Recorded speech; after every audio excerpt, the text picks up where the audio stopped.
welcome back to another episode of the Nerdom. Jesus has risen once again, and we're here for all of you to talk about movies and the like.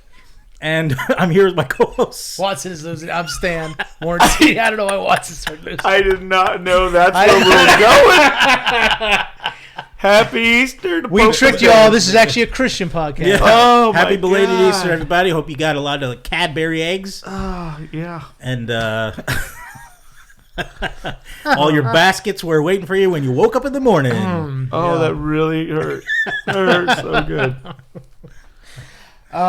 We've transitioned to a Christian podcast. Well, And, Catholic. I'd like Catholic, to, yeah. Like Me very- too. yeah. Catholic. you know. Yeah. So let's talk about Leviticus. I'd like to talk about the Corinthians 13, 14. 2 Corinthians. Sorry. Let me get my rosary for. This actually does transition into what we want to talk about, which is everybody is a sinner, according to the Bible. Oh. And a movie just recently came out called Sinners. Oh, there we go. Yeah, right. See, Coincidence? Mm-hmm. This is a new Ryan Coogler film. We all watched it, right? Yeah. Yeah, oh, yeah. Great. All right, so Well, and spoilers for those listening. We're probably going to be covering. Yeah. If you don't want to be spoiled on Yeah. this one, turn the shit off now because we're going to get into it. definitely into Sinners. Yeah. So we all watched it. It's Ryan Coogler, latest Ryan Coogler film. He wrote it. He directed it. Produced it. It is starring. It's got a big name cast. Michael B. Jordan. He plays 2 characters. Smokestack. The Smokestack I love twins. the Smokestack twins. Great. Elijah and Elias. But he plays both characters. Haley Stanfield's in it. Miles Canton as a preacher boy.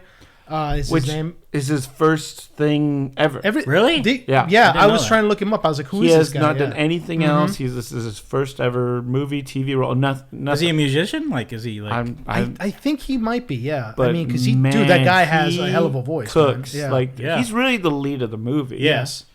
You know, it's really, his story. He's a protagonist. Yeah. Yeah, you know? definitely. But man, I hope nothing but good things for that guy. Seriously, man, what a great kills in this performance. film. Yeah.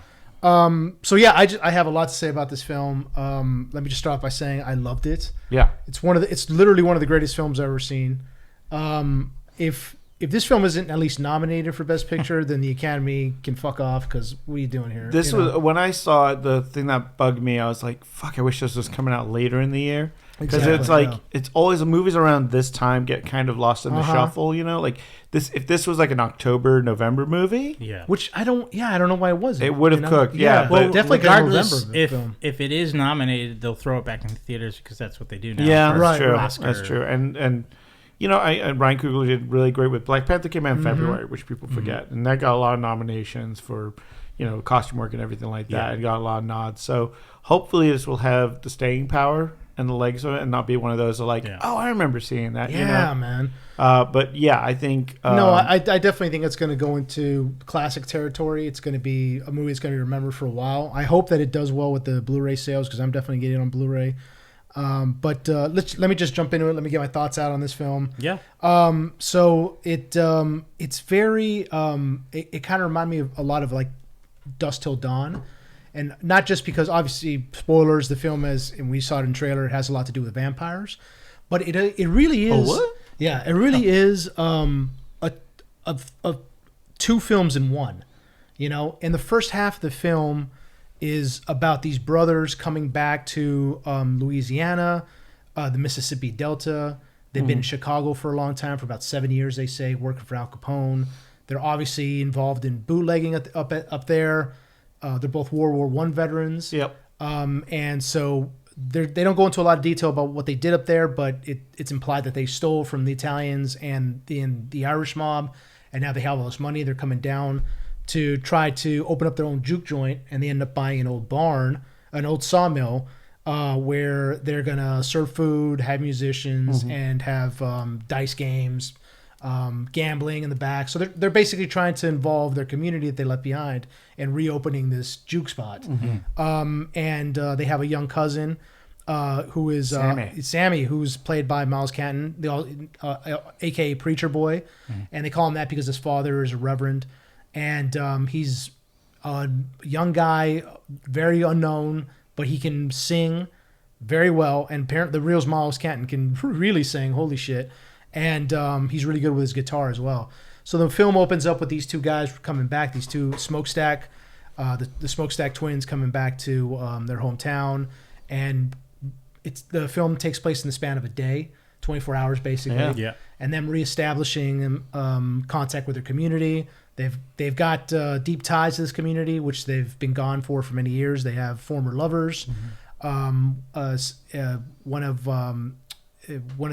the twins, Elijah, had a daughter with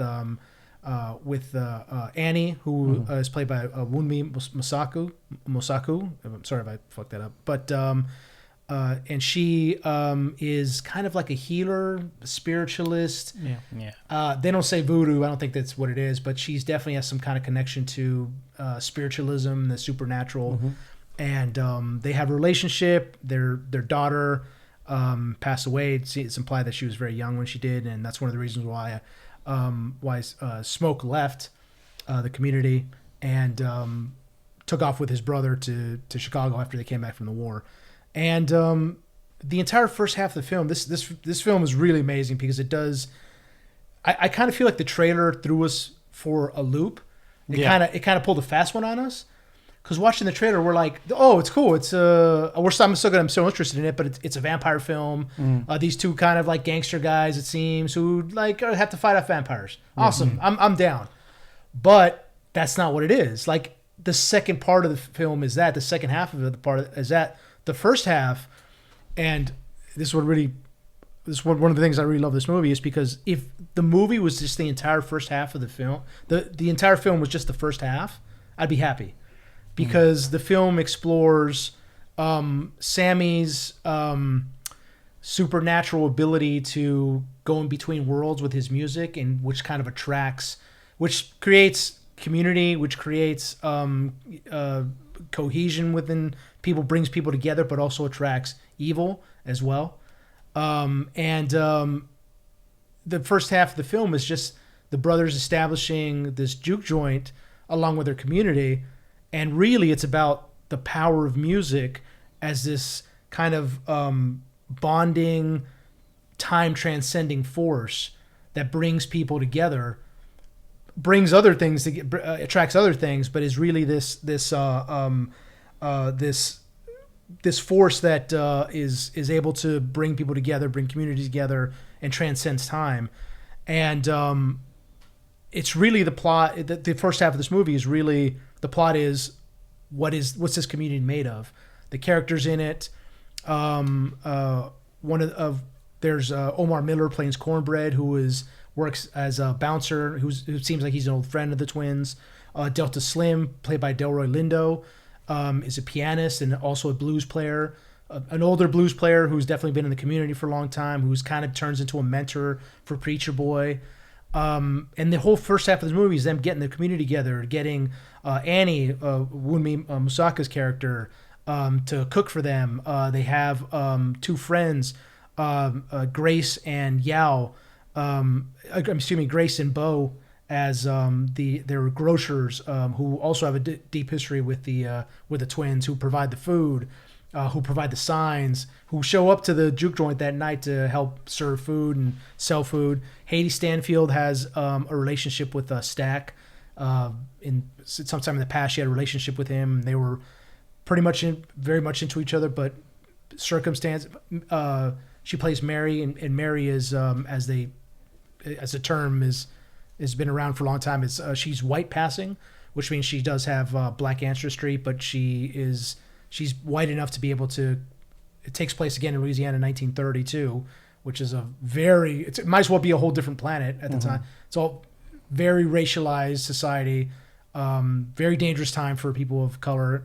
But she is able to move about because she is white passing, and she had a relationship with Stack, and it seems like they have very deep feelings for each other, but they weren't able to continue because the war got in the way, World War I got in the way, the racist community of where they live in got in the way, and so she shows up to the juke joint at night, that night for the opening, and everything seems like it's going well. The music is going, and then there's a part where Preacher Boy gets up to sing, and I told you guys earlier. I told in the text message chain that we have.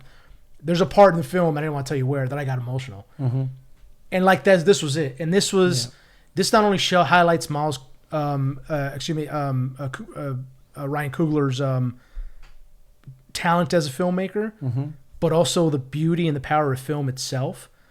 There's when Sammy Boy starts singing, because he had, again, the theme of this music is, I think the theme of this movie is music is a unifying, transcending force, time transcending force.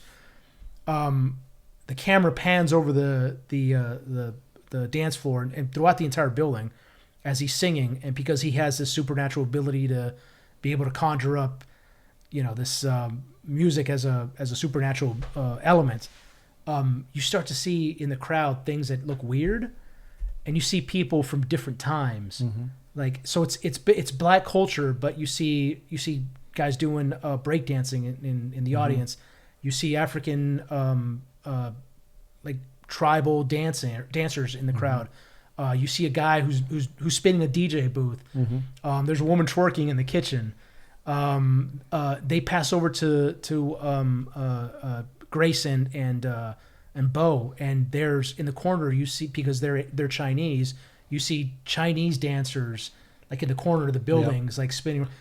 And so the camera's moving through the building and over the dance floor doing this, and it comes back to Sammy, and you begin to see more and more African dancers and people of the time and of the future mixing together. And then the camera pans up, and you see the ceiling is on fire, and it kind of melts away. And that's kind of when it transitions into the second part of the movie, the second part of the film, where earlier we had seen Remick, who's played by Jack O'Connell, who was the main vampire being chased by Choctaw natives. And the sun is going down.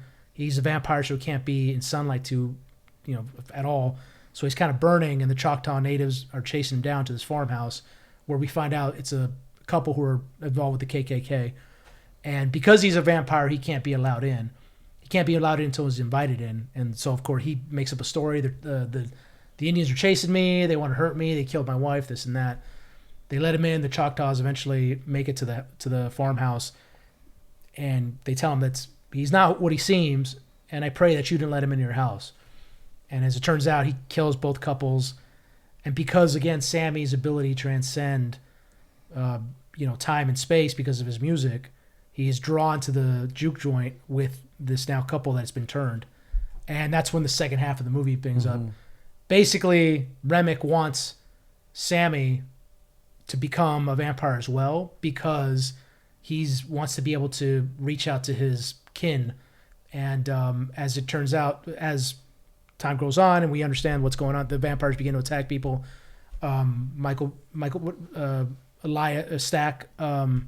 Smoke is attacked by his ex-girlfriend Mary, because she turns him to a vampire. And then we see that Stack turns, not Smoke.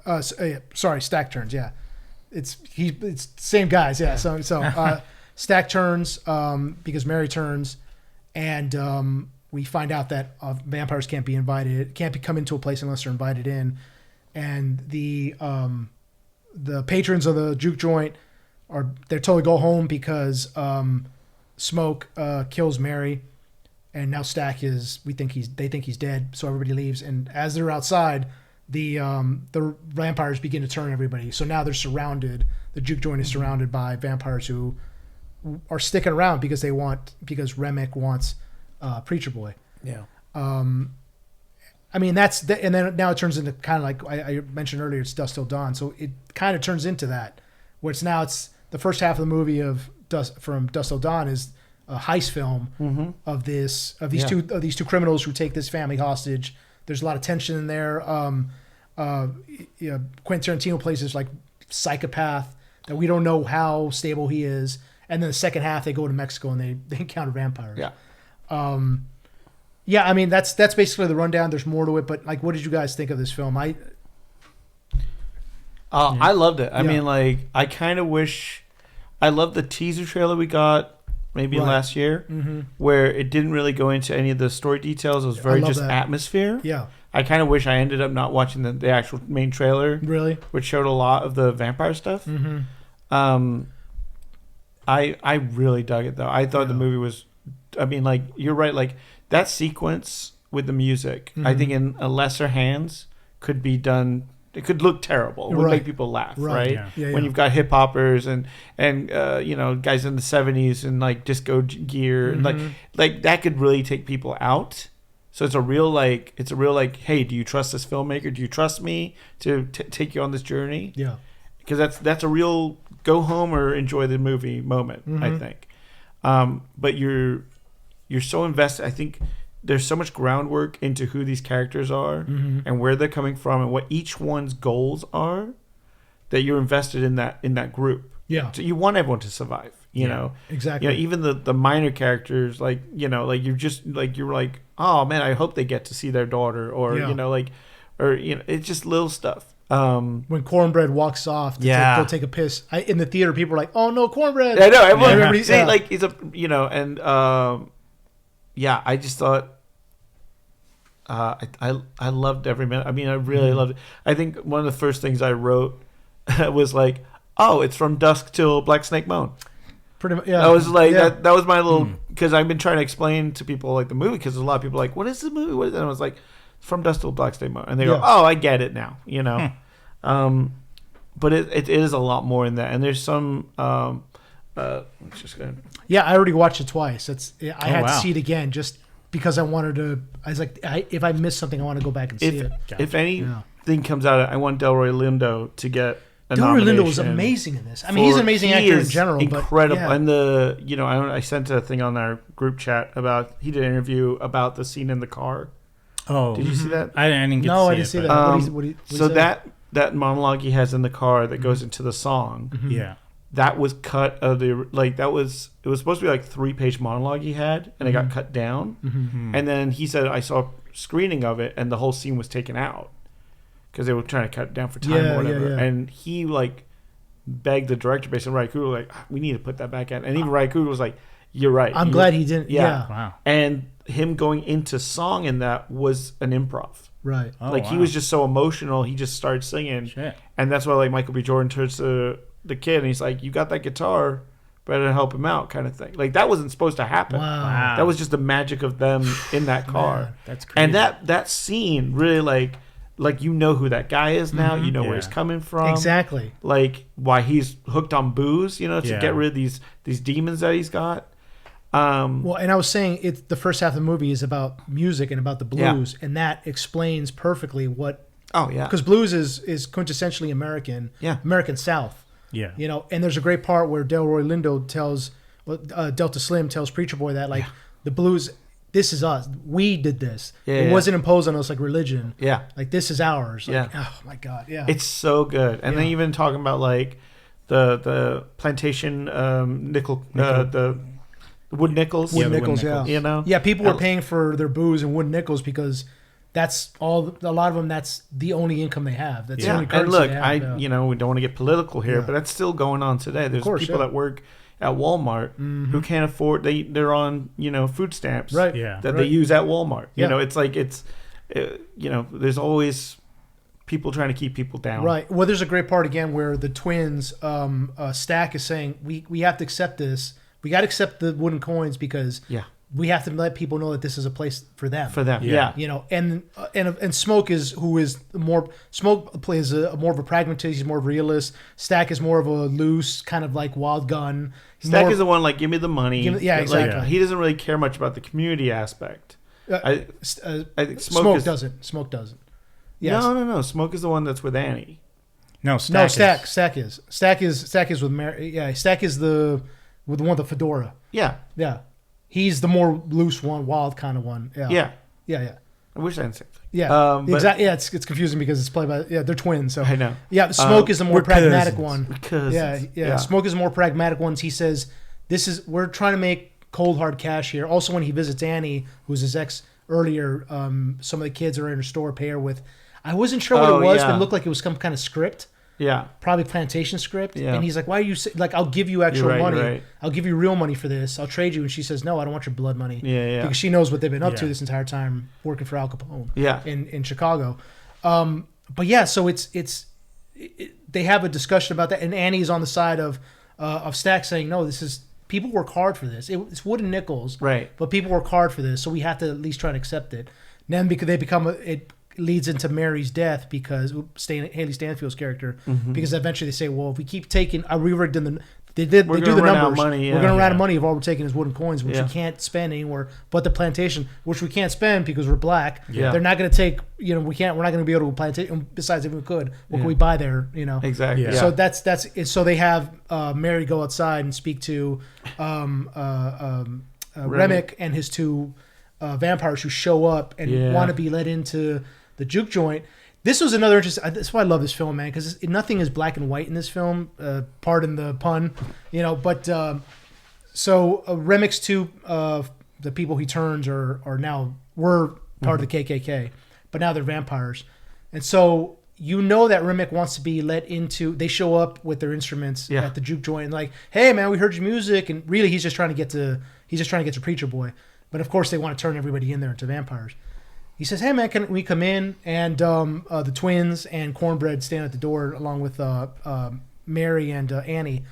And they say, I don't think that's a good idea. You probably shouldn't come in because it's, sorry, this isn't the place for you.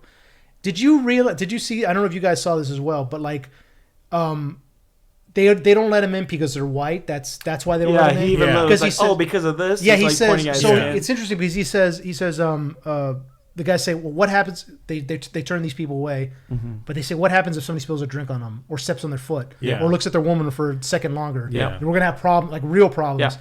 But did you notice something? I don't know if you guys saw this too. It's like when Remick when he says like, no, you can't come in. Sorry. Like there's a different, once you guys go to Little Rock, there's plenty of places there you guys can hang out.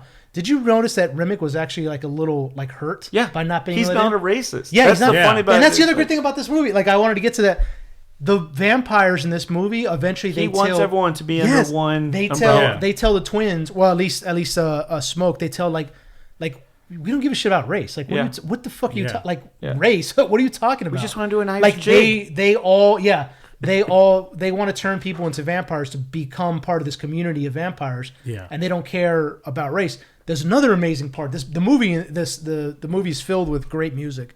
They do the Irish jig scene.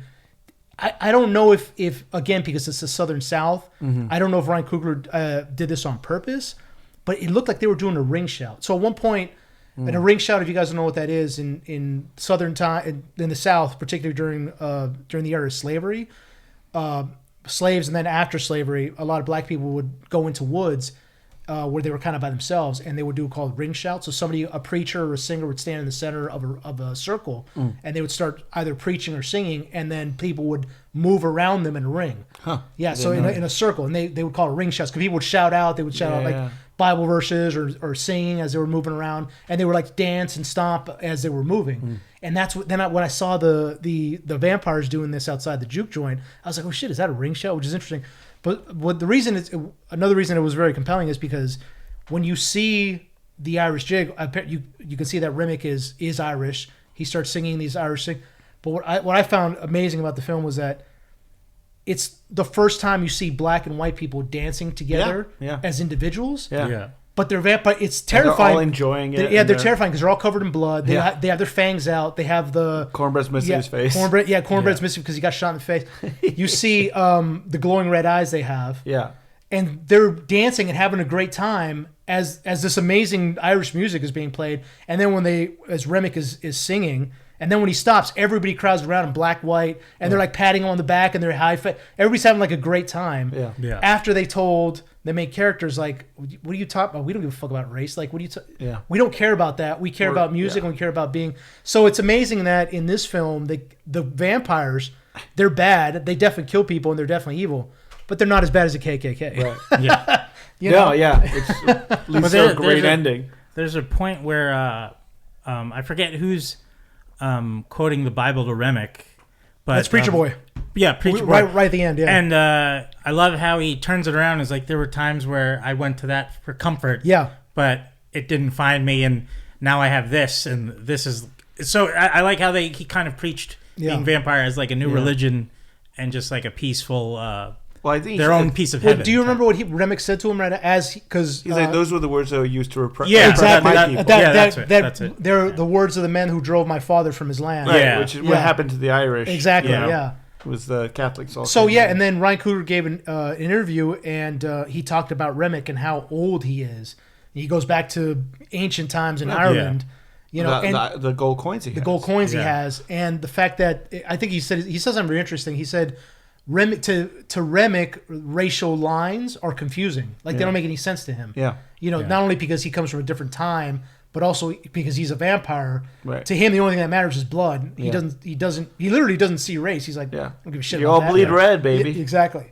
Another amazing part of this film. Well, I just thought of this now, though, when Remick hands the coins over, and they kind of said, you won't get any use out of those coins. Yeah. And it's almost like how the wooden nickels, you can't really get use out of it. So Oh, the shit, comparison. That's true. really That's good. true. Yeah, it's a good point. So He says they're from a different time and a different world, but they still spend the same. Yeah. You know, gee, what a great movie.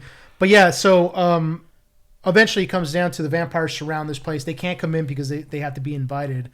And Grace's husband, Bo, is turned. Again, like you said, Watson, everybody in this film, every character is fleshed out perfectly. Yeah. Like, Even the they drunk- feel like real people. Yeah. There's that great section where they find a body in the place. Yes, dude. And they're like, oh, great. Like, there's a vampire in here somehow. Yeah. We missed one.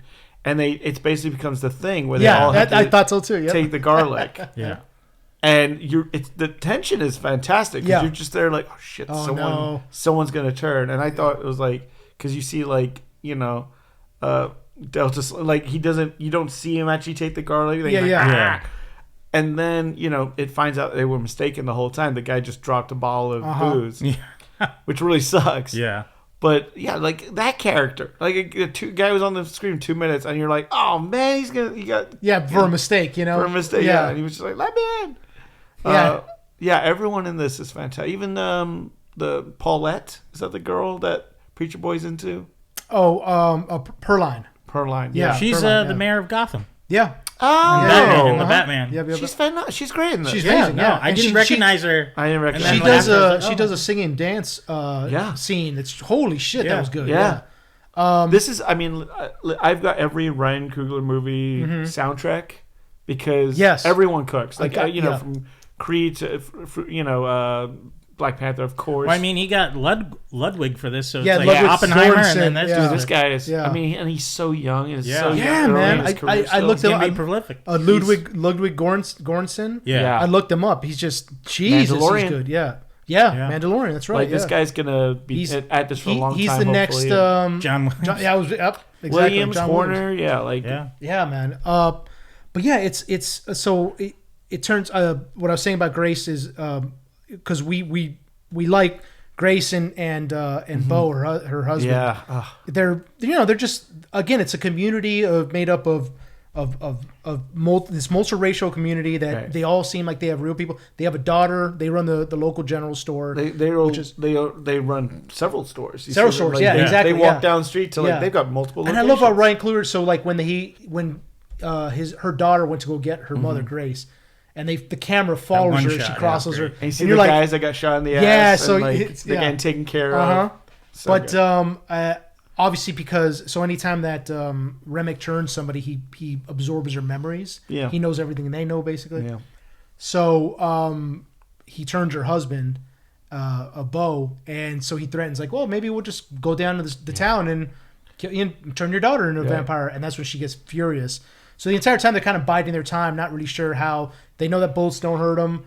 Annie understands what they are eventually. She says she's never run into vampires before, but she's the one that says garlic will hurt them, wouldn't stick through the heart. It's the only way to kill them. Sunlight. That's about it. At first she was calling them hates. Hate. Yeah. Which because evil spirits. Evil spirits. Yeah. And I was like, oh, that's cool that there's like a whole different lore of different Uh-huh. creatures for So I really love that. There's another great. This movie's just filled, which is incredibly well written. There's another great where Smoke, when before this happens, he goes to see Annie at her store, and to try to recruit her to cook food for the place. Then, but she's into like spiritualism and herbalism, and she understands like the supernatural world.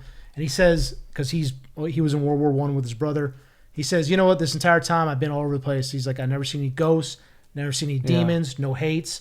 All I've seen is power and the money that gives it. And I'm like, holy shit, dude. It's a great line. Great line, yeah. Now I have a question, since you would know this. Was it World War I? Because didn't he have a bar? I thought a bar was only World War II. BARs are they're for that time. Were? Oh yeah. Oh, okay. Oh yeah. A lot of during the 20s and 30s, a lot of gangsters used BARs and Tommy guns. Oh okay. I thought it was They World War II. they kind of came out because 36, right? Yeah, So 32. 32. Yeah. 32. So Yeah. it's pre-World War II. The BAR was introduced towards the end of World War I. Gotcha. So yeah, I don't think it actually was used very widely in World War I, but by the 20s, it was definitely around. I was waiting for him to, when he was like, I saw a war. I was waiting for him to go Iraq. Like he does as Killamonger. Oh, yeah. Such a good line. But yeah, eventually they threatened Grace's daughter, and she's I love she's how the weak link. Yeah, but I love about this movie isn't, unfortunately, I think we've been getting a lot of stuff in Hollywood within the last couple of years where, things seem to be a little unrealistic, and but this, again, these are fleshed out characters, and even at this point, Smoke, who's probably the strongest of them all, who has the most combat experience certainly of all, is shaken. He doesn't really know what to do. And Grace is like, what are we doing? What are we waiting on? And he's like, I'm just trying to figure things out. Like, let me take a moment. And she's like, they've killed your brother. They've killed my husband. They killed our friends. They're threatening us. They're about to kill my daughter.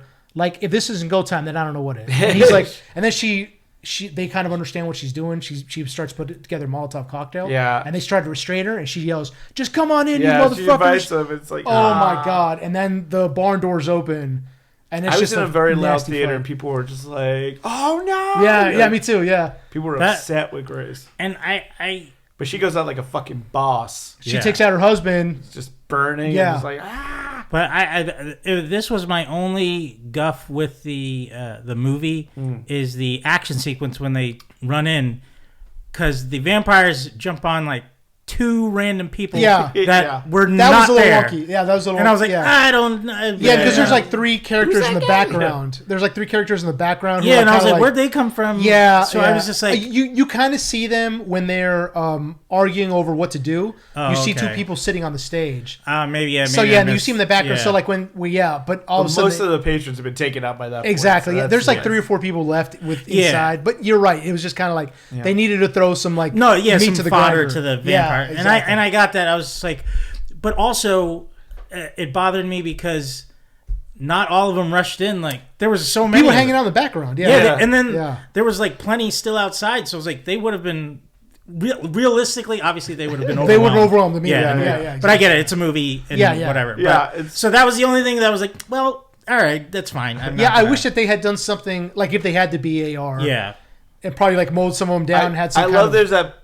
I mean, unfortunately, the trailer kind of ruined it. Where he's like, "Oh, should we get the trunk from outside?" He's like, "Oh, we don't need that." Yeah. And I knew because of the trailer, you see him with the Tommy gun. Yeah. And I was like, "Oh, I bet you that was what that was." Like I thought so too. That would it would have been. it would have slowed him down. Wouldn't have done anything. Yeah. Well, see, I didn't mind I did mind the trailer giving away so much at first, but then when I watched it, I was like, you know what?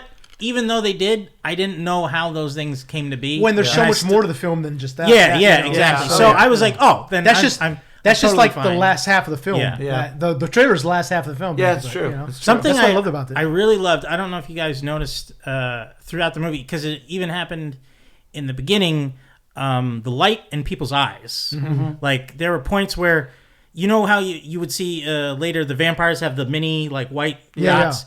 Like I would see that earlier in the film, like through Stack's eyes. There were times where his eyes looked black and just had those. I thought, I don't know if this is a thing they were trying to do or if they were trying to hint who might turn at some point, because like even in Dell's eyes in the barn, there was a point where the lights hit him in a certain point. I was like, is he the vampire now? Because I wasn't sure. Yeah. So I was I really liked how they did the lighting of the eyes in this film, and especially the part where Mary's out there talking to Remick, like to see if they're okay to come back in. And I saw this somewhere else. Someone was comparing Puss in Boots, the latest movie, The Last Wish, where Death comes in and is talking to him, and it's all normal, and then when he turns, his eyes are red, and I was oh yeah, that I could kind of see that parallel between that moment, because when he's like drooling and he just turns to her like that. So I really like their that drool's moment. really viscous. Very. So I was curious if the drool was part of the transformation, but it probably isn't. She just like a kinky. In his mouth. Yeah, I think that's just the kink thing there. But that wasn't in the script. That was but no, I mean everyone did such a great job, and I think if anything, if for some reason it doesn't get nominated for whatever reason, I think music alone should take it. Definitely. Cinematography is phenomenal. Cinematography amazing. is amazing. The aspect ratio changing. Like, did you get when it was like IMAX or all the stuff in the barn? And, I mean, it was gorgeous. Yeah, I watched it in IMAX. It was beautiful. Yeah. Beautiful. I mean, I was. The one thing I was like, the sacrifice play that Delta Slim, when he cuts himself. Oh, yeah. I was like, he's cutting really deep. I don't know if he meant to do it that bad. He was like, I think he knew he was going to die. I think he was just really drunk too. Yeah, probably. And they like really didn't have a plan past that. Like I was he just wanted to slow him down. Yeah. But he told when at one point when they know they're surrounded, like a Molotov cocktail. Yeah, that's what I was hoping. But at one point when they're surrounded, Preacher Boy's scared. Yeah, and Delta Slim tells him like, don't you worry about it. Like they're gonna have to come through Delta first. To get to you. Which is like, so I knew once he said that. Yeah, there was multiple times where they were like, we'll make sure he gets home tomorrow, kind of thing. Like, so they come in. There's this huge fight. Most of the main characters are killed. Annie's killed. She makes sure and lets Smoke know, like, if I'm bit, you gotta take me out. There's a great line which they play around with vampire lore. It's a little fast and loose, but them saying like, when you become a vampire, your soul is trapped within the body. So the only thing you can do is release. It's like if you want to be released, and even like Remick kind of says, I want to see my people again, and that's why he wants Sam. It's like they want that, so. She's like, make sure I don't get trapped in my body because we have someone waiting. Yeah. And that was one thing I was glad they cleared up at a point, because I was curious, like, they changed so quickly, but they're so quick to... Well, they're so quick to kill the innocent or their friends now. So I was like, I'm glad they introduced the hive mind type of thing. Yeah. Because then I wouldn't understand, like, why are you not yourself still? So I was curious about that. Well, and Annie says that a couple times too. When Stack is trying to talk to his brother Smoke, and like, hey man, it's just me, Yeah. And Annie's like, that's not your brother. Yeah. And whenever they hurt Remick, you see them all kind of like flailing in pain. Like, the hive mind aspect of it is really cool. So so they. Go ahead. Oh no, I was just like, I don't think I've seen that with many vampire films before with the hive mind type of thing. So I thought that I thought that was like, it's very indicative of what we were saying earlier, which is like they are very much a community. Yeah. So they share memories, they share feelings. Yeah. That ring shot that I was talking about with the Irish jig, how they're all it's like a unifying moment for all the vampires who are loving the music. Even though what I love about this scene is that you've got an Irish jig and you've got Southern black people dancing there. They got nothing to do with Irish jigs. No, like they probably never heard that music. It's like bluegrass patulation music. Yeah, and they're all loving it because it's the theme of the movie. Music as a unifying force. I was siding with the vampires the whole time. Yeah, me too. I was like, this is not so bad. It's not so bad. Yeah, peaceful. Yeah, I mean, I won't get to see the sun really, but hey, I'm an inside guy. Yeah. But they come in. The two brothers eventually start fighting. Because and Remick is after Preacher Boy, like you said. Delta Slim gets taken out, unfortunately. So most of the main characters die, and I don't know why, but like both times, both in the IMAX theater I saw, and I think I watched it Tuesday night. There's a part where Preacher Boy has to jump out of the boat because they're on the second story. Oh yeah, and he jumps out, and both times in theaters, everybody cracked up when he jumped out. Because he looks so awkward, kind of jumping out of the top. Because he's not an action hero. Yeah, exactly. That's the thing. He does it like a regular person would. Like a regular person would, and he like hurts himself when he lands. Yeah, because he's just trying to escape. Yeah, That's exactly. He's not thinking about the quickest. Yeah, so I was like, I had to laugh too because everybody else was laughing. Right. I was like, it does look, it does look unnatural. But we would all look like that jumping out of the second story. we Like would. that. We were like, oh shit. Break our legs. Yeah. And so Remick catches up to him, and that's when he starts praying. He starts saying, Our Father who art in heaven. Yeah. This was the bit where I kind of think there was a couple of things I would have changed in the movie. Just a couple. Because I don't have a lot of like bad points about this film. This film is, like you say, top notch. They make such a point about music being, and like reaching the ancestors and stuff. I thought he would start playing at the end or start singing, and that would be the downfall for Remick. Like, some of the ancestors or something would show up through a portal or something. Not portal per se, but like like using music as kind of as a way to calm him. Because I mean, he kind of does with the Our Father, because then all of them start praying.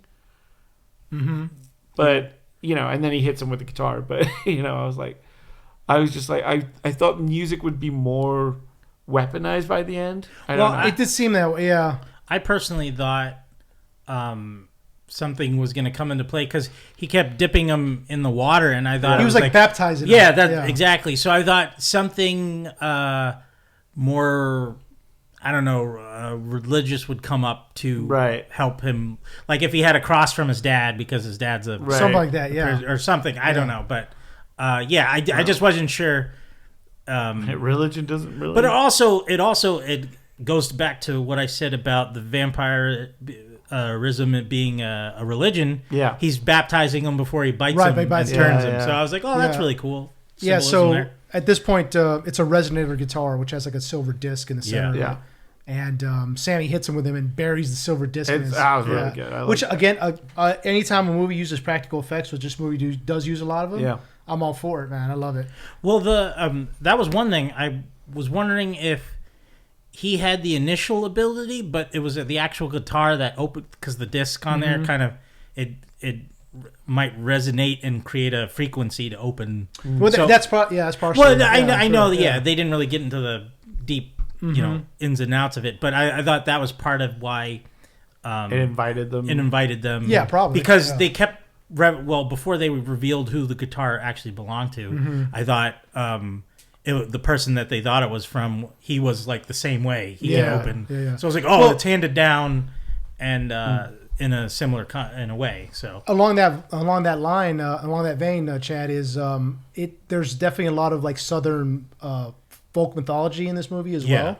And I think Sammy, the Preacher Boy's character, is partially inspired by Robert Johnson, the legend of Robert Johnson. Absolutely. Who was a blues musician. Sold the soul of the Crossroads. Yes, who supposedly sold the soul of the Crossroads, the devil, to be able to be a great musician. Yeah. He recorded one album and then kind of died in obscurity. Yeah.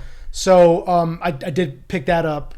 Well, before it didn't happen, when the whole knife scene through the door, I thought he was going to get stabbed in the eye. Too, and then I was like, is this kind of like Blind Willie McTell? Like, because he's another of that era. So I was like, it's kind of a mixture of both of them. And I was like, that's cool. Yeah. And but I love that they brought Buddy Guy to be the older version of him. Yeah. That was really cool. That ending, it's a weird, like, they well, there's a couple of endings. Well, so it's just because he's wounded, Remick is now slowed down, and as he's got the metal disc, the silver disc embedded in his head, the rest of the vampires are also feeling it because they have this hive mind.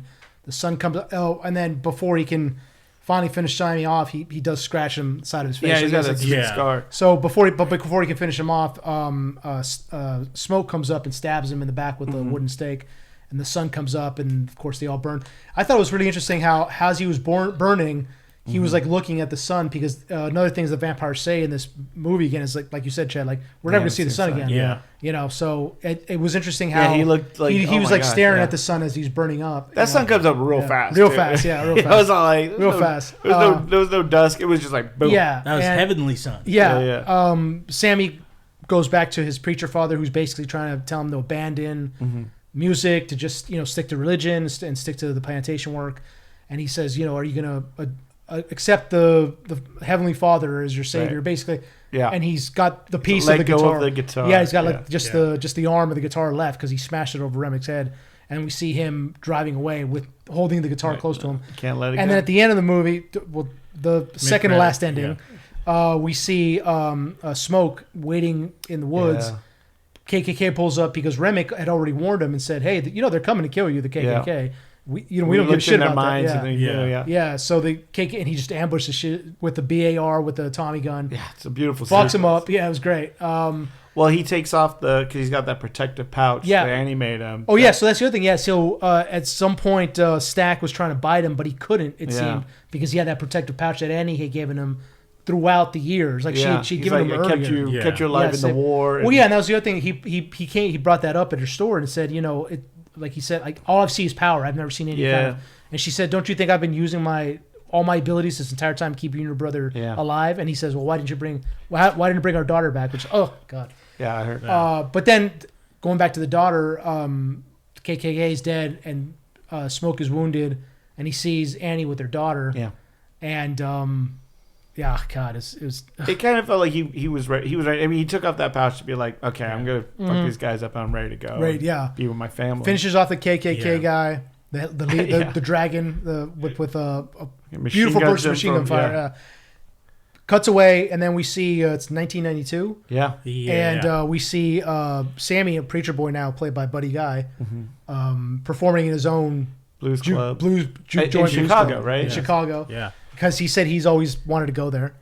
And lo and behold, Stack and Mary walk in. Looking so fresh as daisies. Oh, man. Even though they're 80 years old. Yep. Yeah. And they walk in, and it reveals that they both survived the night. And he promised Smoke. Preacher boy, like, why have you spared me this entire time? He's like, because I made a promise to my brother to not hurt you. Yeah. And he says, but I can stop all that. I can have you tour forever. And he says, no, I think I've had enough of this life. Yeah. And they walk out. They give each other a hug, and they walk out, and that's it. I love they both are like, it was the best day of our lives. That's like, oh my God. That bit where it's just as they're leaving. Sammy says, up until at least once a week I wake up in the middle of the night paralyzed with fear because that night. But before the sun went down, it was the best day of my life. Was it for you? He says, yeah. Stack says, yeah. It was the last time I got to see my brother and last time I saw the sun. Yeah. And he walks out. It's oh God, dude. And that's it. There's a you told us about it, Chad. That there's an after credit scene, but it's just Preacher Boy playing the guitar in the church of his father. Church, So, this movie was just, it was. I've been telling everyone to go. Me see too, it. man. Like, it's me too. doing good. It's doing great, and so like the budget is $100 million. It's currently at $87 million. Pretty strong at a little over $60 million this weekend. I don't think it's going to make its money back, unfortunately. Because movies, if your budget $100 million, you have to make at least 2.5 times that to break even. Doesn't look like that's going to happen, which really pisses me off because this is one of the best movies I've ever seen. Give Ryan Coogler all the money. Just let him do whatever the fuck he wants. Just give it to him and give him carte blanche and let him do whatever he wants. He's one of the best filmmakers we've ever had. And Sinners is a movie I told you guys in the group chat we have. I miss movies like this. This feels like a late 90s to early 2000s film where it's just like tell an amazing story and just go and just let the director do what he wants to do. It certainly doesn't seem like it was like movies by committee, which we're getting a lot lately. And these $350 million CGI nightmares, that immediately bomb and have no soul. This movie has nothing but soul. I really wish that people go out and support it. If you're listening, go out and support it. Buy the Blu-ray. I'm definitely gonna get the Blu-ray when it comes out. Get the soundtrack. Get the sound. I bought the soundtrack earlier. Yeah, the Fire's amazing. The soundtrack, I've been listening to it. So good. These last 2 days. Yeah, especially the Sammy's song, the ring, the Irish jig. Yeah. Oh my God, I've been listening. Saw you jigging when we got. And and Lassie, will you go, Lassie? Yeah. Oh my God, with the song the three vampires are playing. Yeah. Amazing. I mean, it's just but there's other songs in there that are just every single. The other thing I wanted was did you guys notice the the synth rock operatic music in between cuts at boom? Yeah. Very like 80s kind of. Yeah, Lost Boys. Yes, Lost Boys. That's the other thing. I'm glad you brought up Lost Boys because this movie is definitely inspired by a lot of things. Inspired by definitely Dusk Till Dawn, Lost Boys, some of the movies we've talked about, but. The flying of the vampires, like what they can do, is very Lost Boys. Yeah, and Ryan Coogler they take the sound out when they do it. Yes, yeah, so good. And Ryan Coogler, I think he's like 38, 39, so he's definitely influenced by those films as well. Oh my God, just like you can, I hope this movie does a lot better overseas, and I hope more people go see it. 'Cause it's amazing. And as much as I love like vampires from the 80s and early 90s and stuff, I'm glad they didn't go with the stereotypical their face changes, like, you know, Buffy, the weird, like, big forehead type of thing. I was glad they didn't do that, and they look normal other than the eyes and the just teeth. Yeah, and then Remic's claws. He had claws. His fingers got longer and longer through the movie. Yeah. It reminded me a lot of 30 Days of Night. Yes, definitely. Yeah. Like, that's if definitely you've read that comic or or seen that movie. Did you? Almost forgot to bring this up. There's a comic book series called American Vampire. Yes. Yeah. And the movie reminded me a lot of that as well, because the comic goes through different periods of time and stuff, and some of the older stuff, it kind of really felt like that. So I was like, that's really cool, and it made me like, you know what, maybe I'll revisit American Vampire just because that was fun. Such a fun movie. Yeah. And I heard originally the plan was to have actually Michael B. Jordan and Jonathan Majors as the brothers. Oh, that would have been interesting. And, you know, because after Creed and everything. And then, you know, obviously, you know, all the... He's a very powerful actor, so that would have been amazing. It would have been interesting. Yeah. I mean, a very different feel than Michael B. Because I like Michael B. Jordan. I don't feel there was enough... I mean, if, like... Obviously, it was like one wore a blue hat, one wore a red hat. But other than that, I don't think the characters were distinct enough. You know what I mean? Not especially. Yeah, they definitely had different outlooks and attitudes on life. Yeah. You know, so but that was good I don't enough, think he really stretched his acting muscles much when he was between the two. I always think of Tom Hardy as the Cray brothers in the movie. Was it Legendary? I think. Yes. I like where he was like two very different characters. I mean, same with like Armie Hammer and like Social Network. Like those kind of performances, I think, are very interesting to see. And I love this movie a lot. I mean, it would have been very interesting and different to see like Jonathan Majors as Stack or Smoke. I would love to see it done. Yeah, and like I said, he's a very powerful actor. So that would have been That would have been a whole different. I will say that, like, I had that feeling before seeing the movie. Like, I was worried Michael Jordan wouldn't give as deep of a performance because he plays a lot of similar characters and stoic characters and stuff like that. Yeah. But I would say, of the stuff I've seen of Michael B. Jordan, this is probably the most vulnerable he's been, and like I don't know, it felt out of his element there, but it still worked for him. Yeah. So I was thoroughly surprised, but obviously, yes, I think he could stretch it a bit further with the character work and stuff like that. But obviously, he's got that style that a lot of people already like. So, you know, if it works, it works. That's. Yeah, I'm definitely going to go probably see this movie again at some point. And I'm definitely get the Blu-ray. Did you bring Julie? Twice, yeah. When I said I was going to go see it again, she's like, "Oh yeah, let me go see it with you." Okay. Yeah, so yeah, and you're like, spit in my mouth. So you're gonna go to the is there gonna be like a Buffy like con for sinners? CinnerCon? Yeah, that'd be awesome. Yeah, that'd be awesome. I wouldn't mind going to that. Do you think that this is a universe that? So apparently Ryan Coogler he's been talking about that because his deal, a lot of Hollywood executives were like, "Oh, I don't like that deal," you know, but. So he gets the rights to it after 10 years, I think. Yeah. You know, and then he basically owns all the characters and the music, everything.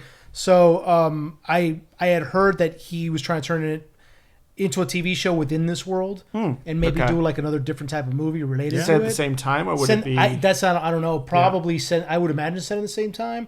Maybe even like remix like backstory or something. Yeah. Well, I mean, if you keep the whole music theme involved, you could transcend to any time period and just be like, oh. It did. I got a lot of vibes of Lovecraft Country. Yeah. Exactly, yeah. I was just thinking about that when you were talking about... when it's the same actor, Annie, Well, after in the movie when they described how the music would bring people from other realms and times, when we see Remick like drop into screen, and he hits the ground and falls to the. I thought initially I thought he fell through like a portal or something. Yeah, possibly. But then it was like, oh, he's maybe being flying. chased. I would love to know more about the Choctaw. Yeah, I thought that was what a great. That was the one thing. I thought they were going to come. Yeah, back. I thought they were going to come back, and then they were like, oh, it looks like it's taken care of or something, or just. I love that they included the Choctaw in that because like the Choctaw, obviously, what. Oh no, I thought I heard like a weird. Oh, that was my Gotcha. my feet. Gotcha. My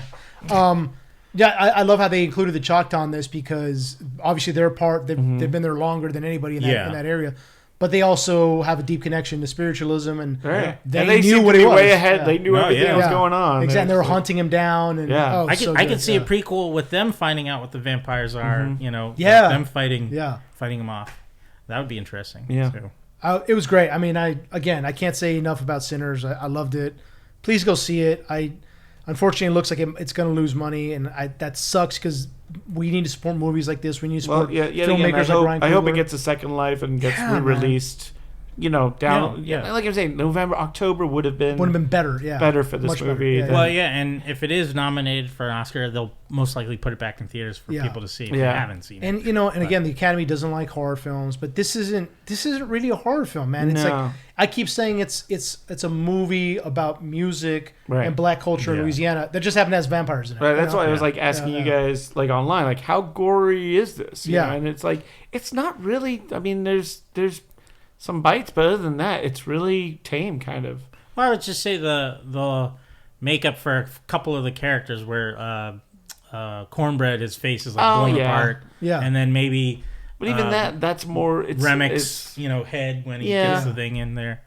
But that feels very like 80s. Like, I mean, that's the thing for a person like me who's been raised on the most hyper... Like, I'd be like, that's gory, I guess. I mean, I don't know to a person who... doesn't like that type of stuff. Like, is that too? Like, some people who watch Die Hard think the squibs are so much. Like, it's like, just blood. Right. And so that's why I'm just like, oh, no, that's not bad. I've seen worse. I've seen way worse. Well, we've definitely seen worse. Yeah, but I was fine with the gore. To me, it was perfect. Again, it's a lot of. I think we've seen worse than Last of Us. Exactly. Yeah. And Omar Miller, who plays Cornbread, like that's actual prosthetic on him. Yeah. Which I was cool. By the way, also, did you see him in the ring shout when in the Irish Jig ring shout section? He's kind of like throwing his hand up, like doing like a I don't know what it is. It was like a it's definitely like some kind of dance, but it's so good, dude. It was so good. The what do you call it? Now I'm blanking on it. Oh no, I think I lost it. Never mind. Sorry. Shit. It's all right. But yeah, go see this movie. Stellar cast. And we need to support more films like this and more filmmakers like Ryan Coogler. Like I said, just give Ryan Coogler all the money and let him do whatever he wants because he's definitely one of the best filmmakers we've had in a long time. Just, now I remember. That's how I was just trying to. Yeah, thank you. But all I said was true though. Well, they never touched on it, and that's fine. But like, even if they're just turning people. Do they ever just feed on people? Like, that was the thing I was curious about. But I mean, not that I cared, not that it mattered or took away from the story. It was just like everyone they bit did turn into a vampire, they certainly fed on them and then they turned. Yeah. But I mean, like, if they turn everybody, then what? Like, it seems like that was his plan. Yeah. That's what he wanted to do. Right. Was, Well, like, but it's interesting, because you were saying, like, if, do they live off, do they need to live off blood? It seems like it, yeah. Because then, like, if they turn everybody, then no one can feed on anything. I mean, eventually, but I mean, that's, Yeah, I don't know. That's the movie Daylight. Yeah, exactly. I was just thinking the same thing, yep. Ethan Hawke comes in. Yep. He'll be in the sequel, Yeah. But yeah, I highly recommend, we all highly recommend Sinners. It's got the Nerdom seal of approval. Yeah, 3 nerds stamp of approval. So yeah, go check it out. And then Daredevil recently wrapped up. Yes. Take it away. Because take it away, Watson. Because you're the subject matter. How much tape we got left on the reel to reel? Because I'm going to talk for no less than 10 hours about this. Go ahead. Born Again, season 1. Mm-hmm. They're filming season 2 right now. Ended in a fantastic way. Mm-hmm. I think it has a lot of I mean, listen, they had to do a lot of pivoting on this show. Mm-hmm. They, they recorded, they filmed a whole season that we'll never see, except for there's episodes in this season which they couldn't get rid of because of like all the stuff with White Tiger was in the original version and the bank heist episode. But all the stuff with like Fisk's wife wasn't supposed to be in the season at all. Really? Oh wow! So all that was newly recorded. Wow. Mm-hmm. All the stuff with Vanessa. Yeah, and with Bullseye. And with Bullseye, and with with Foggy and was Muse always in it though? Muse, I think, was in it. Yes. Oh, okay. Yeah. Yes. But yeah, it's incredible to me how much they redid, learning stuff like, oh, they didn't have any of these actors. You know, they were supposed to be like, you would have never seen Foggy's death. You would have just found out. Oh, and spoilers for people who haven't seen Daredevil yet. Yeah. Sorry. Okay. I just went right into it, rambling. That's all right. They should know by now. We should know. We spoil everything here. Come on. I was thoroughly impressed with the show.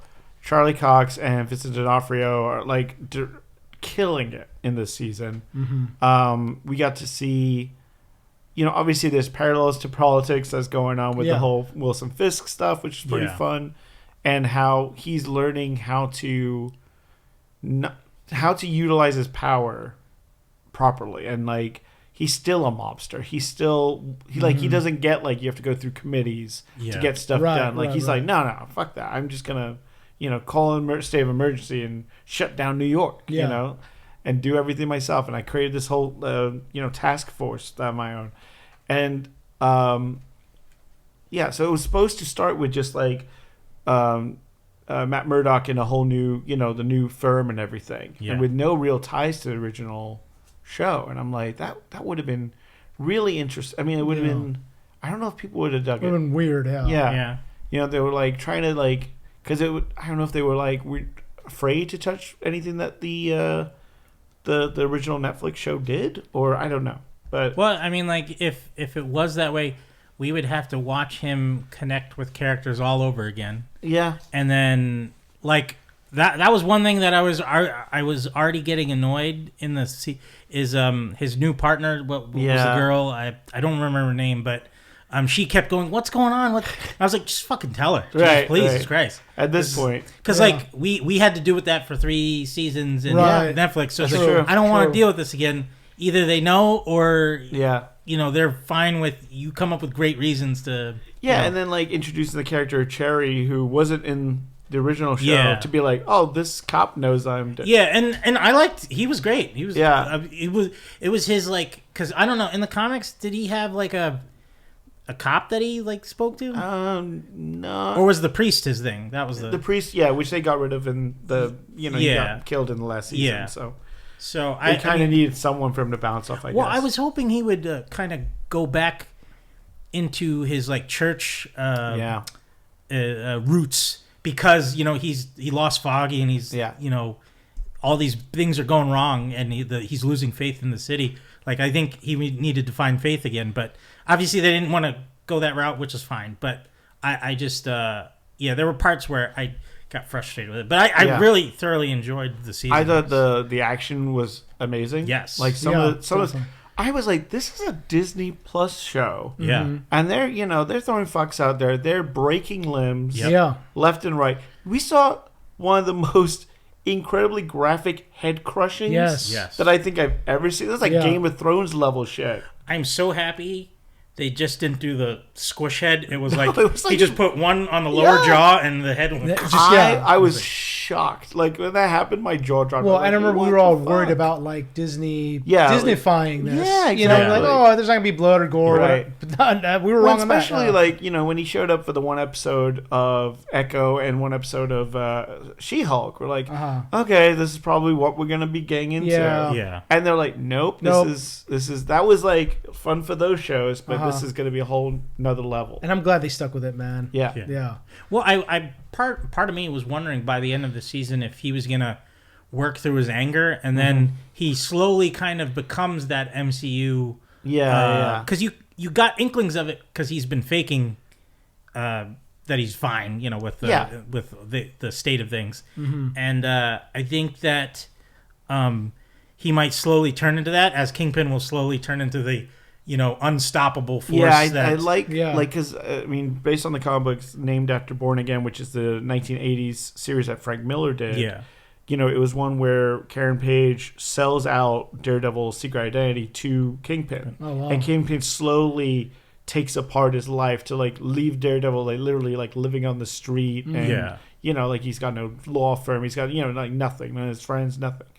And so I thought we were going more that direction of him like dealing with the duality of like not like losing himself as Matt Murdock to becoming Daredevil again. Yeah. So I thought that's kind of looks like where we're going with season 2 with, you know, at the end of season 1, you know, his place is blown up. Yeah. They're like, we got to get that lawyer and Daredevil, which I was like, oh, why'd they be in the same place? Yeah. And so like in season 2, it looks like we're doing a little bit of Shadowlands storyline, which is from the comic books of Daredevil kind of forming this army to save Hell's Kitchen. So it looks. Do you think it's going to be Jessica Jones? I mean, I hope so. Because I saw someone post a picture of that. It's like, this is our city, and it's all like 4 or 5 of them. I would love if they. I mean, like, sick, I mean, I think I saw an interview with Finn Jones recently. Yeah. Who was like, please let me do Iron Fist. Like he was just like, he's like, I know I can do it right. We didn't have time on my show to really do it correctly. I really want to like he really wants to prove that he can do it. Yeah, because he got a lot of shit for it. Yeah, he did. I would. he did. Michael Coulter would be great as Luke Cage again. Yes. You know, like I would love to see him come back. And then of course, like Jessica Jones, like Kristen Ritter would be great as a, you know. So it'd be great to get those like, and then I mean, you could potentially even have Spider-Man show up if you're doing ground-based like street-level heroes. I recently heard, I didn't get a chance to go back and revisit the finale episode, but I heard the Spider-Man theme was played in there somewhere. Oh, really? And I was like, oh, like from the new Spider-Man films. So I was like, oh man. So maybe that's just a hint that they are like they're lying that they can't have Kingpin in the movies, but he's gonna actually appear in there because, like, even if he wasn't in the films, his rule of no vigilantes in New York can bleed into the movie. Right. So I think that'll work. Even if I hope we do see him, but even if we don't, I'm happy that it's he that affects Sony the city. Disney thing though. Yeah. It's like hopefully they play well together. Yeah. I mean, they've been able to pull it off before. I mean, they gave Spider-Man. There's no way they wouldn't give Kingpin. Right, you know, exactly. Yeah. That would be insane if they didn't. By the way, I love how he's adapting his white suits.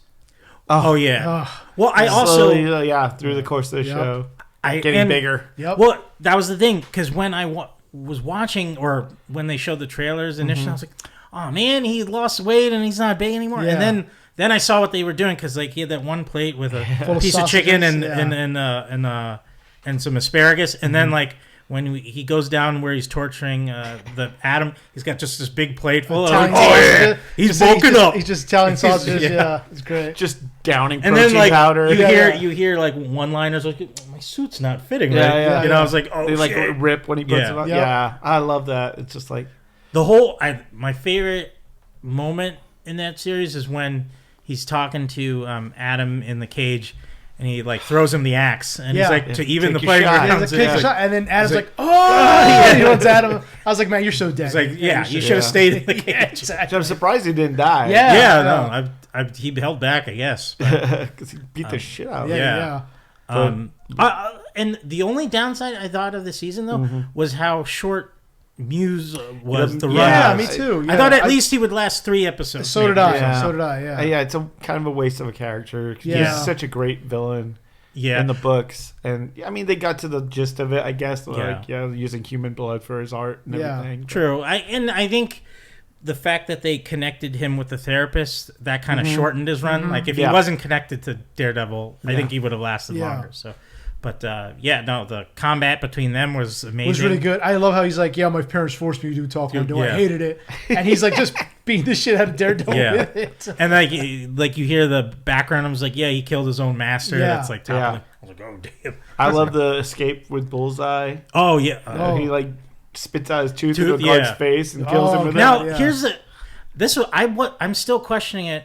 Did Matt do it on purpose? Did he do that on purpose? That's what I thought too. It doesn't Or seem- did he not know? He antagonized Murdoch to hit him. Yeah. He just kept saying, I killed your friend. I see. I thought he smashed his face because he... To let him out? To let him out. To give him a chance. That's what I thought too. But not that he knocked the tooth out, but right. if he was in the hospital part of the But prison. see, I thought so too, but it's like, but Matt would be like, no, he's going to hurt people doing That's that. true, So it's yeah. like, I don't think he would have done that. Because he killed. But he knows 3 of those how. people. Yeah, he knows how like short his fuse is. Exactly. True. Yeah.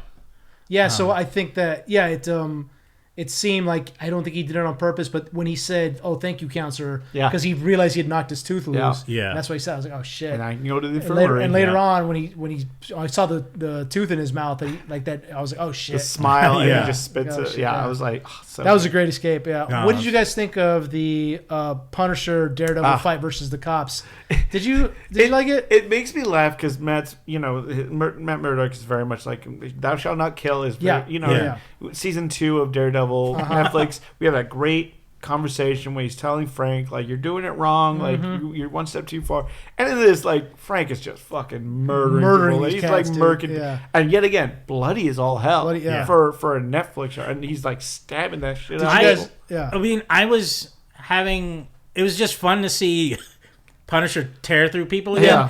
But so I was kind of joyfully laughing, but I was also laughing because his character kept going. And you just see like Daredevil go, "Oh, Frank, stop it! yeah, come on, Frank." But I even though like it was kind of dark in there. Yeah. But I Brutal. I thought it was so much fun. Yeah. Just seeing them the both try to take people down and Yeah. Yeah. he would throw his billy club to knock guy Punisher's out. gun away. Yeah. so he Yeah, couldn't yeah. Do it. So I was like, that was fun little back and forth. Yeah, no, I love their dynamic is great, and and like there's some great stuff in the comic book with them Yeah. where like Frank is like you're weak because you don't kill, and like Daredevil's basically like Frank, I could kill you so easily. Yeah. Like I'm so good. Like I can kill people without a gun if I wanted to. Right. I'm more restrained. I'm a better man because I don't need to kind of thing. Yeah. But yeah, I love Bernthal is so great. Yeah. The only thing that bugged me is like obviously we all know they made the announcement there will be a Punisher special coming out. So you see him in the cage at the end of the season. Yeah. And there's the post-credit scene of him escaping. Yeah. So it's like, well, okay, what was the point of putting him in the cage? But of course they're going to set up. Yeah, they They need to set up show. something. And It was also when we were like, "Hey, man, let me shake your hand." I was like, "Oh, come on, dude." Gee, I wonder what's gonna happen. yeah. That guy's really. I mean, dumb. I do like all the cops were hero worshiping him. fan Right, boys. right. Yeah, and he was like, "You fucking piece of shit." That was the only thing that was like I was a little offset by it at the end because he shows up at where the cops are, kills a bunch of them, brutally, and the cops are like, "Hey, man, we want you to join us." Yeah. Well, And I think they probably you just killed a lot of cops. I think they would be. Well, no, like, fuck this guy, dude. I mean, he even says it. The lead guy talking to Frank says it's like, "Hey, you took out a lot of my guys, but I'm hoping this was worth it because they are such big fans of him, right. For some reason. I mean, yet again, kind of pulling from real life. Yeah, Well, yeah, sure, yeah. With the And, like- Punisher logo and Yeah. what Marvel had to do was change on the comics. He doesn't wear that logo anymore. They Yeah. changed it because they were like, we don't want it to stand for hate or anything like Right. that. Yeah, but I mean, like at a point, then they changed it because he was working for Satan and he's got a demon. Yeah, I was like, that was he's stupid. got like swords and stuff on there. Yeah, it was I don't know, weird. it's I don't know, it was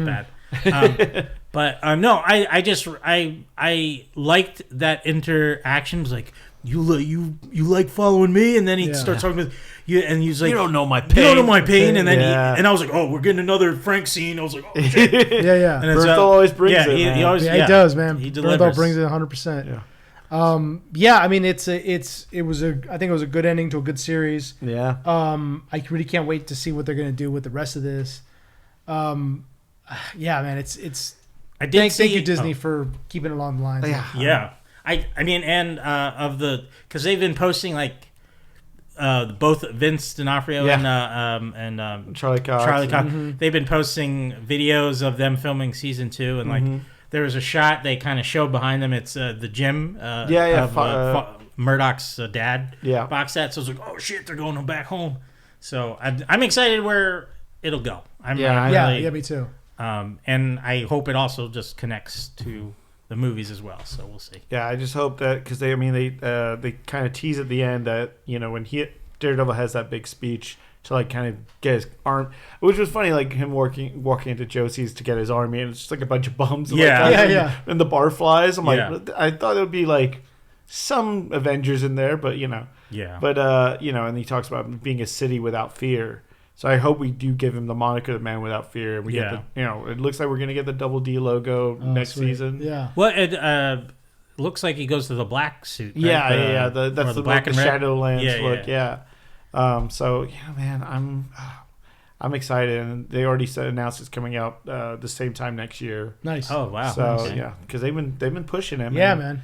And yeah, because there's like shows that like it's crazy thing. Like we're getting season 2 of Wednesday, like 3 years after season 1. Mm-hmm. Like these breaks in between shows is getting so ridiculous. So yeah, I'm glad we're just like give it to me. pumping them out. Yeah. I'm excited too, man. I'm excited too. Yeah. So they also released Andor season 2. Yeah. Yes. We've been eating good this past month. Man. What a Past couple of weeks. Sinners, Daredevil, Andor season 2. My God. Last of Us. We'll talk about that as well. Andor season 2. Did you guys watch it? Yes. I Chad, did not. Are you interested in? I definitely am. I'm way behind. Just about to start the first season. So. Oh, really? Okay. Yeah, well, I mean, no, I know what happened. Yeah. Yeah. So I mean, it's You saw Rogue One. yeah. You know how it it's is. I know. basically- Yeah. Yeah, you know what it is. I know he survives. Yeah. The season. Yeah. So. But what I love about the show is that it's not about Andor. It's Yeah. not just about Andor. It's about everything going on around him. It's It's a about creation of it's about the birth rebellion. of the rebellion. Yeah. Yeah. It's so Disney dropped the first 3 episodes on Disney Plus for season 2. So Yeah, go ahead. So just to get into context a little bit. So this originally was written, Tony Gilroy wrote this as 5 years. So he had a season per year. So the first season is year 1. Then this is a year after that. And it was 5 years before the Battle of Yavin. Yeah. Right. So he was planning to do each season would be a year. Then they cut it down. So now this is the last season. Right.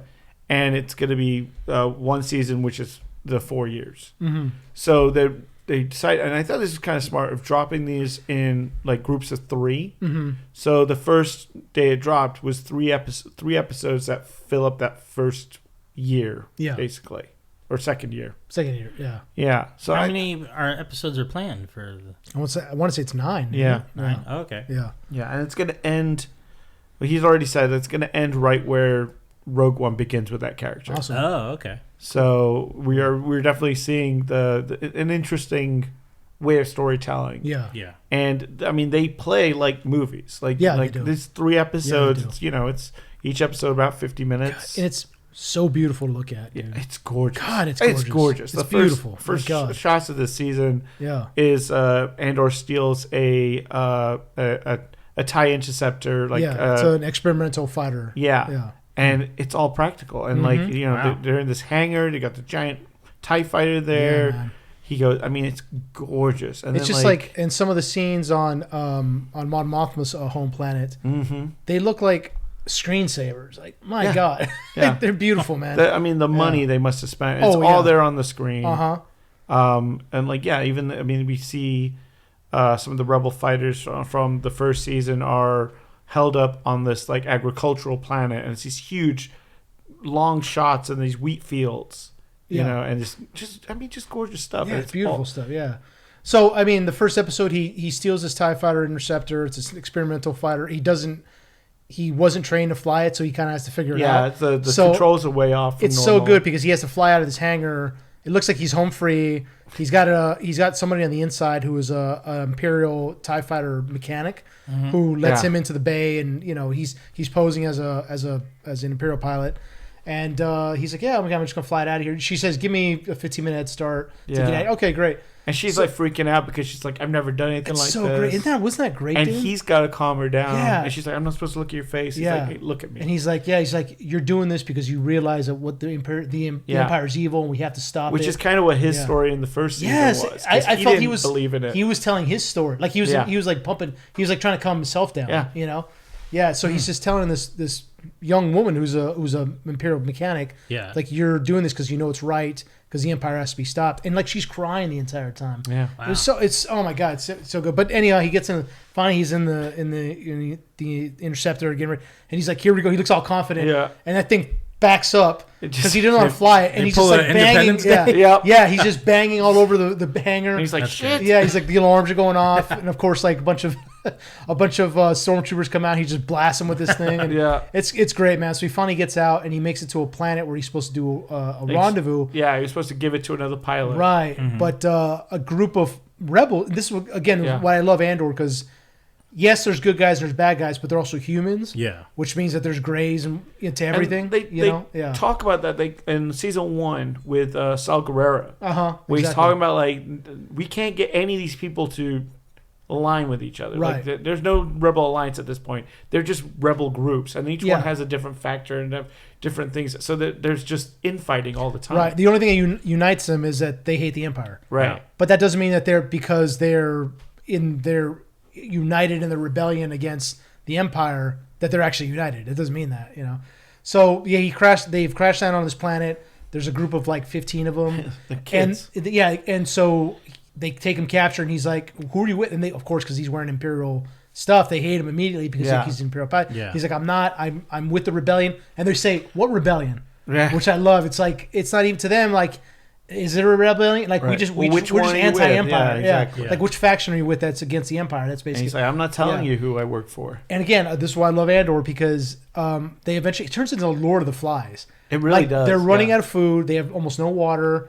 They have no food. They have no way off the planet. No way off the planet. All they have is weapons and each other. And they want to use the TIE interceptor, but they're like, no one knows how to. There's only 3 people who can fit in it. Yeah.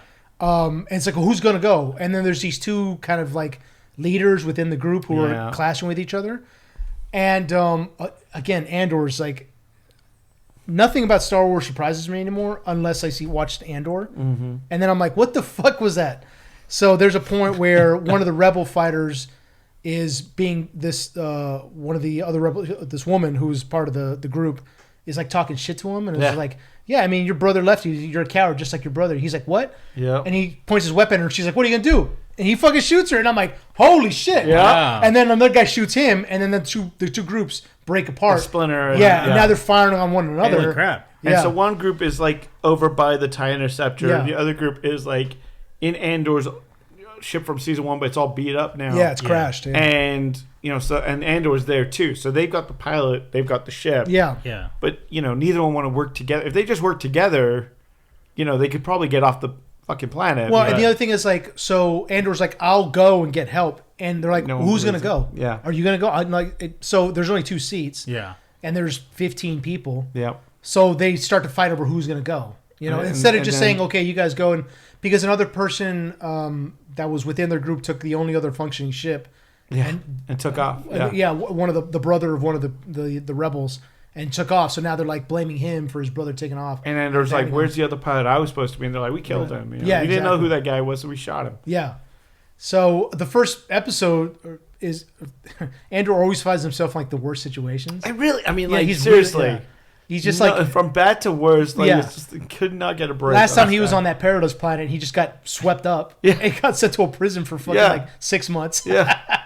And now here's like landing on a planet that he's supposed to meet contact at. It's supposed to be a real easy smash and grab. Caught. At first it was impossible for him to almost get it. Oh, and then they say he's been in the TIE fighter for like 3 days because he doesn't know how to fly it properly. Oh yeah. It breaks down on him in space, so he's kind of just floating in space for a minute. Shit. Finally makes it to this planet, and then these people are fighting over him and fighting over his TIE fighter. Is that planet Yavin 4? It was, because remember, when at he the takes end off, you see the Mayan ruins, the Mayan pyramids. Right.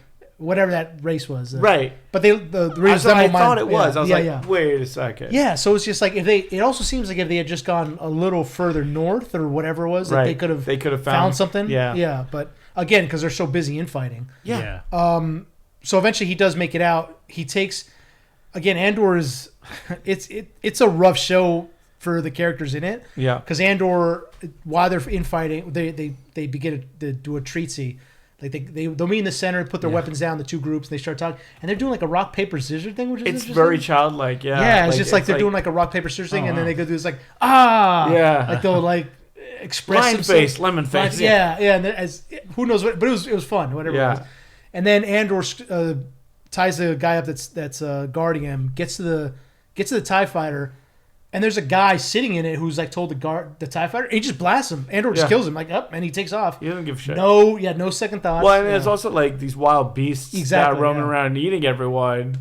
And these guys are so infighting, they're not noticing. Like, there's like some kind of like rhinoceros looking thing. Yeah, like a rhino that approaches their thing. camp and like cuts through the camp. And but now they're kind of they're so busy doing the rock paper scissors or whatever it was that they don't notice this thing coming to the camp. Hurts one of them, and they start blasting, and then he takes off. But in between all this, you see Mon Mothma is marrying off her daughter to another wealthy, powerful family. She comes from a wealthy, powerful family. Their planet's name is Chandrilla. Chandrilla. So her and her husband are marrying off their only daughter to another like wealthy 13, family. 14. Something like, again, this show is like, it's very progressive when it comes to its characters, but it's also, they're still like old world politics. Yeah. You know, especially that planet is very opulent and rich. It reminded me a lot of Game of Thrones. Yeah, you know? And they're doing this. So for last season, I had to do a little recap. Yeah. But like, my Mothra is trying to take her funds from her family and divert it to give it to the Empire, or give it to the Rebels. Yeah. Sorry. And so she set up this like fake foundation to do that through. And her and Luthen Rain, that's what they're working on. Yeah. Funding the rebellion. Yeah. And so part of that deal with so she there's like a gangster guy basically from that planet who like is helping her with that, and in doing so he's like, well, what I want is your daughters to marry my son to give me some legitimacy. And her daughter is very like a traditional person, because like she's like believes in the religion of that planet, and like so she's like, I want to marry, I'll marry this guy, and my Mothra is like going crazy, like, you don't have to do this. I did this when I was your age. Holy and if shit, I had known, bro. I didn't have to do it. Because her husband's kind of a fucking dick. Yeah, he's he's an opportunist. He's very, he's like a trophy husband, basically. Yeah, and it's like she didn't love marry for love. She married for, it was all about positioning. Yeah, it was her Mon Mothma's marriage is an arranged marriage. Yeah. Because again, it's very Game of Thrones. It's powerful families marrying each other to become more powerful. But there's a part, man, again, this is why sometimes when I watch the show, I'm like, is this Star Wars? Because this is amazing. So good. It feels like, I saw a comment that somebody said, like, lived in world. It feels lived in. All the characters feel real. Yeah. Their struggles feel real. And I was watching this, and somebody wrote Disney Plus is trying to be HBO. Like, great.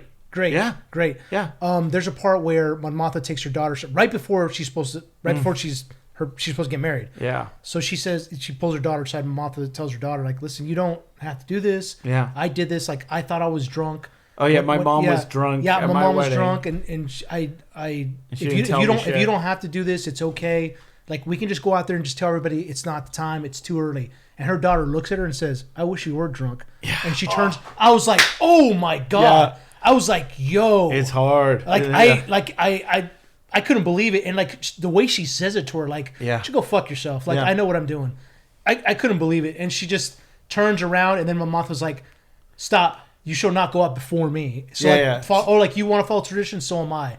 And so that's when she like introduces her daughter to the wedding party. Oh my god, man! Like, that was, again, very Game of Thrones-esque. Like, I know what I'm doing. This is our culture, our tradition. And yet again, the set's amazing. The costumes are amazing. Yeah. They have this. It's not a traditional wedding where it's like, do you take this man to be your husband? It's not like that. It's based on like a circle, and like, will you join me in the inner circle? Yes. And the parents step into. The parent of the bride hands the groom a knife, and he cuts one of the braids on the girl to be like, now you're married. Yeah, signifying like she's not a girl anymore or something like that. Yeah. And then they do this kind of like dance almost. Yeah. Inside the circle, signifying that it's an amazing scene. Like, the scenery is beautiful. Mm-hmm. And then they have a wedding banquet, and it's just, oh my god, man, it's just that part is very, it reminded me like Godfather almost, where exactly, dude. Mon Mothra's business partner, this guy that she's known since they were kids, he's the one that's kind of the head of this fake foundation, and it's a money laundering operation for the rebellion. Yeah, and he's like, my investments aren't working out. My wife left me, and like Lucian's there, and he's like seeing all this, going like, that guy's gonna be trouble. Exactly. And my mother's like, he's been my best friend since Yeah. day one. We'll figure it out after the wedding. Yeah. We'll come up with a number to keep him quiet. Well, and Lucian says, "Did he give you a number?" Yeah. It's the first thing she says. Like, no, he's gonna give you a number. Get a number, and we'll go from there. Yeah. And then I think by the end, Lucian's like, he's got to go. Yeah. Yeah. So he gets into this guy leaves the party early, and it's what's her name from the first season? yeah, the assassin. Girl. She's like I believe she's like an Indian or Pakistani Yeah. actor or something like that. And she's like, "Oh yeah, I'm your driver," and that's the last thing you see of him getting in the car. Like, oh shit, like she's gonna bump him off. Yeah, like that's it. Because like, Lucian's very much about the cause, and he's just like, yes, dude. Doesn't matter if who's your friends, who's like, if there's anything that can link me, and expose us, and kill this rebellion, they're gone. And that's the other thing. And Andor, Rogue One had this very clear as well. And this is what I love about Andor because it's following this. It's like these are they're the good guys, they're the rebels. Yeah. But they're doing what they have to do to protect the rebellion and beat anything to beat the Empire. They'll fight dirty. They have to fight dirty. They have to murder people, and they have to launder money, steal. That's what they're going to have to do. Lucian's got that great speech in the first season where he's dude. like, "What do I give up for this rebellion? Everything. Everything. Yeah, Like, I'll for a sunrise I'll never see. Yeah. Well, I'd like to see the way you're describing it. I'd like to see where it gets to a point because in Rogue One. Mainly, they're saying the only radical rebel group, is Saul Guerrera. Yeah. So I kind of wonder, since right now it seems like everyone's very radical, right? Like if they kind of how they combine, and then I guess Saul's like, no, I'm doing my own thing. Because he's been doing the guerrilla warfare for years since Clone Wars. Since Clone Wars, exactly. Yeah. He's out, Lieutenant Aldo Rain, getting those scalps. And I want my scalps. But yeah. So then on top of that, we have from the first season, I think his name is Cyril Khan. Oh yeah, and Deidre Miro, who's the Imperial intelligence officer. So now we find out that they have a relationship because in the first season they're living together. He pulled her out of that mob.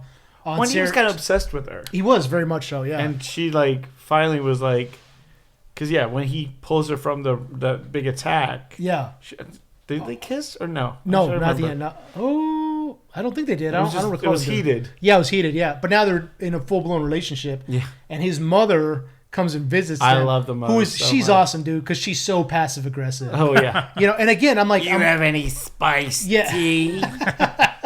I'm watching this and I'm like, is this Star Wars?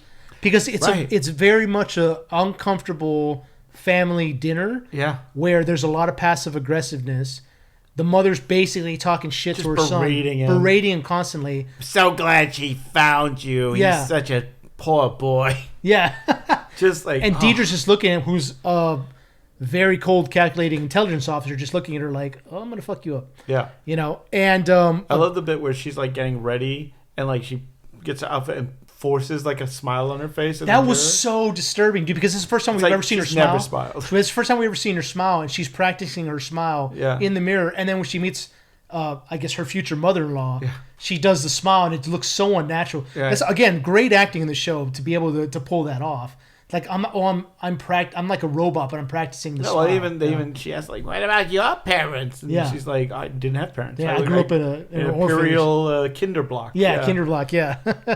I've known nothing but this society that has been fed to me by the Emperor. Yeah, exactly. The actress name is Catherine Hunter. Oh, the mom. Yeah, the mom. Fantastic. So good. She's so good. And so eventually,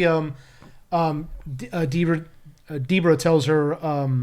She said because he's so destroyed by his mother's attacks, he basically he literally goes and lays down in a bed. He goes and he pouts like a kid. Yeah, pouts like a kid. Cyril and Deidre tells her you're gonna have to watch yourself. If you want him around your life, you're gonna have to watch yourself. Yeah. But in return, I'll make sure he calls you, visits you. I love the barter. Yeah, the barter, and these two very alpha women are barding with each other. And then he comes back in, and she's like, "Oh well, yeah, great." And then all of a sudden her mood has changed. Yeah. Again, it's just scene. A beautiful scene. And it's something that you don't think would show up in a Star Wars. Exactly. And again, they wouldn't take the time for that. Because it feels like they feel like real people. Yeah. The last time we saw that was little Annie at the dinner table with Qui-Gon, That's the last time we had a dinner table scene. Right. And then we go back to the it's like a wheat planet. I didn't exactly catch. Yeah, so it's a agricultural planet where the empire gets most of their supplies of wheat and stuff. Right. And so the character of Bix, yeah. and a few from what was the name of their planet? Syrinx? Syrinx?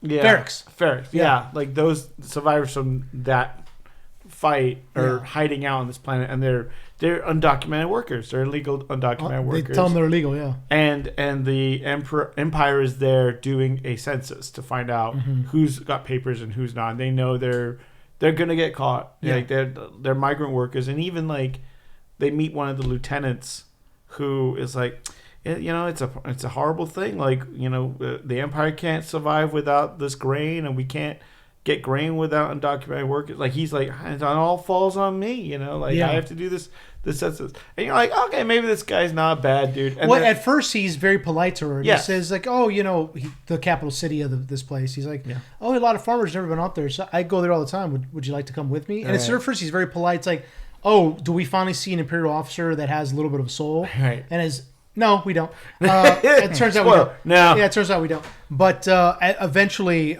he shows up at Bix's place. Bix says, "Oh yeah, my husband's off the planet. Sorry, he'll be back soon." Oh, okay. Well, nice meeting you. Hopefully, I'll see you around. Yeah. They come through again, and he says, "I know you're legal." And Oh no, it just reminded me a lot of Inglourious Bastards as well. Yes, like dude. the what's his name? The German officer. Yes. Yeah, who was the one who Daniel Bruhl's character. Yeah. And eventually he shows up at Bix's place and he's like, "Wow, yeah, where's your husband?" "Oh, he'll be back soon." "Oh, okay." And this is a very controversial scene that was included in Andor. Huge. And people were like, it seems like the fans are very divided on it. Because it's never been in. It's never been. Again, when you're watching this, it's like, am I watching this? This is not for kids. Not for kids at all. So he basically is not pod racing. Definitely not. The Imperial officer assaults Bix, and I mean, I'm just gonna say. I mean, I'm saying it because she says it. Mm-hmm. He tries to rape her. Yeah. And I mean, it's a sexual assault. Yeah, it's a definitely assault. Throws her around. Again, this show is. And it's hard. Yeah, it's hard, man. She is fighting with every ounce. And again, man, like this is a show and that I'm just like fucking poor Bix. I know, dude. Like this poor girl. She has not gotten a break this entire show, dude. Her boyfriend got killed by the Empire. She still was suffering from PTSD from the torture from the first season.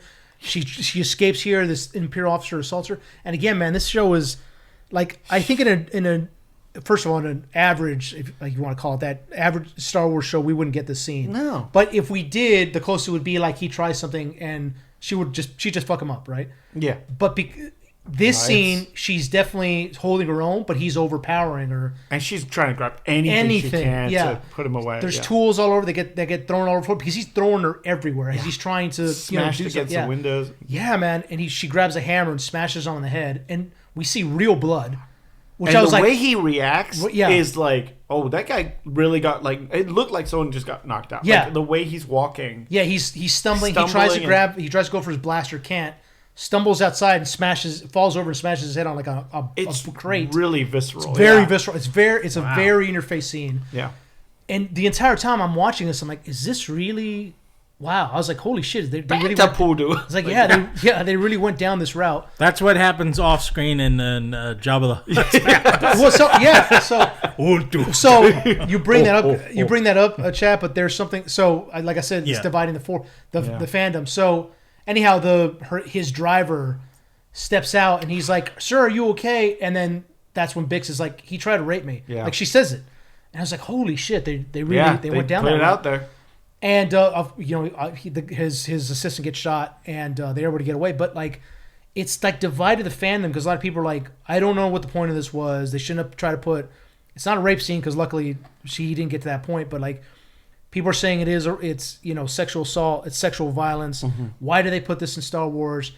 And people I think are in a way making good points when they're pushing back and saying, if you think that this doesn't happen in war. And that's it's unfortunately even Tony Gilroy said that. Tony Gilroy, he said we're all the products of it. He said, and it's true because it's like it's as much as it sucks to, it's not done for entertainment value. No. It's done to say Andor is about war. Yeah. They put the war back in Star Wars. Yeah. Like this is a fight between people who have very little resources, who are constantly under the boot of the Empire. Mm-hmm. We haven't really seen a ton of how women would suffer in a regime like this, who are always typically the ones that suffer under brutal regimes. Yeah. Well, and it's like season 1 made us fear the Stormtrooper again. Exactly. Like it made them deadly. Fear the Empire in general. And then this definitely makes you fear the what power can do. Exactly. Yeah. Because here's someone who was a lieutenant who has power, just who will face no consequences for this. Because even he was like, maybe we can work this out. Exactly. Like you being illegal. Right. Like he tries to barter in the beginning. And when he doesn't get his way, he forces himself on her. And he does that scream, when he's like coming at her, he's just like, it's like guttural scream. It's like, yes, man. Jesus, it is intense. It's a really intense scene. It's a really, like you said, visceral scene. And people are, I've seen some things that say like, oh, Darth Vader wouldn't tolerate this. Like, what are you talking about? Like, he blew up an entire planet. This is the Outer Rim planet. He's murdering children. Yeah, he's murdering children. And this is like the Outer Rim. Like exactly. This is like it's these lieutenants are like kind of doing it on their own. Right. I mean, it's very Vietnam. It's, as long as they're pleasing the emperor's wants and needs, they can do whatever they want. They get that grade. They don't give a shit. And it's just like and I think what Tony Gilroy is trying to say in this is like, it's. Unfortunately, this is what happens when people have no checks on power. You know? And this was not done. I don't think he did this or wrote this in there for entertainment's sake. He wrote this and put it in there to show how people on the very vulnerable spectrum, everybody in general under the Empire, but people separately, definitely on like the vulnerable spectrum, are going to suffer more than anyone else. Yeah, and you're right. If it was a lesser show, if it was anything else, you'd see her like, oh, she learned to take care of herself by the second season. She'd be whipping around a bow staff or something. Yeah. Exactly. Yeah. But instead, it's like, no, she's still vulnerable. She's still damaged. Yeah, exactly. And this is a person. There's a character who's been through a lot. Jesus. She's suffering from PTSD. Yeah. And she's supposed to be an embodiment of people who are suffering under fascist dictatorial regimes in general. How much they get affected more than anybody else. To many extent. Well, it also brings up a point of like, it's a weird thing, and I think it might be also, I haven't seen the scene myself, but the way you describe it, she gets really roughed up and tossed around. And earlier years back, people wanted their female like heroes to be unstoppable, untouchable, and that was the thing with Atomic Blonde. A lot of female audience did not like it because of how beat up she got, but she still handled herself. Right. And so like that's what always confused me. I was like, I don't understand. She is a amazing heroine, but I guess they want to see that kind of like untouchable, like they're and that you're not. And if you're trying to make something real, that's not. And I was just about to say, this scene is not. It's not fun to watch. Yeah, no. It's an uncomfortable scene. It's a very rough scene to watch. There's like no music. There's no music. It's just two people fighting, particularly one fighting for her life, and it doesn't glorify anything. It's supposed to show how horrible this world is under the Empire. Yeah. Its life, I should say, under the Empire. So there's no Duel of the Fates playing under this. At all. There's nothing. Don't give people that idea. Oh, God. Well, yeah, it's true. Yeah.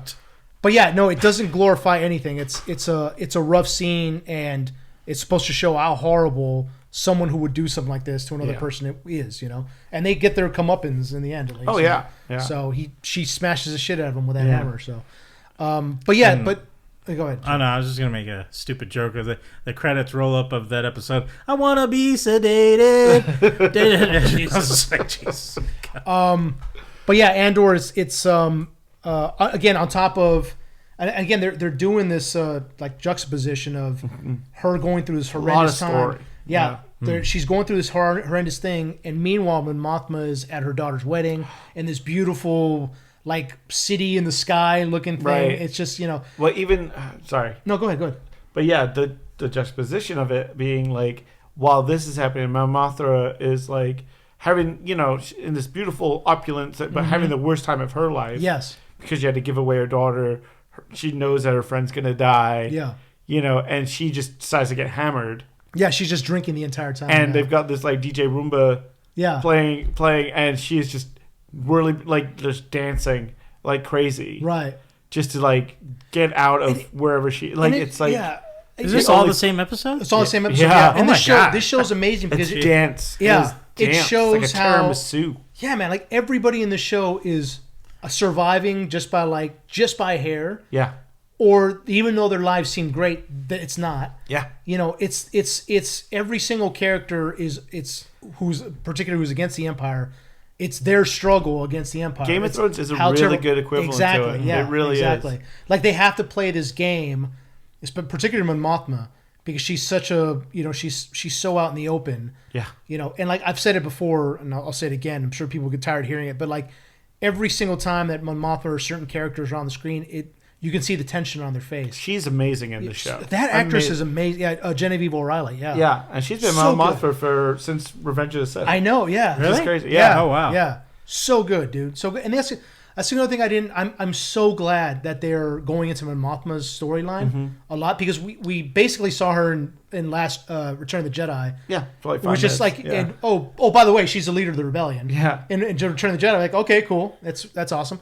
But now we're seeing a lot more of her story and where she got to where she is, and now like seeing her story on Andor. When you see her on Return of the Jedi say her famous line, "Many Bothans died to get us this information," and she looks crushed to say that, knowing that happened. You understand why she looks so crushed. You know, because everything feels that the toll. it is a toll. It's like to us, it's just it's space wizards, but there actually is a human cost. Yeah. Or not just humans, but anybody fighting the rebellion, there's a cost in life to all the information that the rebellion gets, and just like the small games. You get a scrap of info. Yeah, man, it's just my God, it gives you a whole different perspective of the characters in the original trilogy. Yeah, I mean, it is very like the French Resistance of World War II. Right, man. You know, it's just God, and we don't know what's going to happen to Mon Mothma. I kind of have a feeling her daughter's not going to survive. You know, certainly her husband's not. You know, and I think her colleague, friend, whatever, Luthen isn't going to make it either. Well, you know? Yeah, I think Luthen's definitely not going to. I mean, like he even pretty much spells out in the first season. Like, he knows he's not going to make it. And her cousin, who is in the rebellion as well. Yeah. I think she's.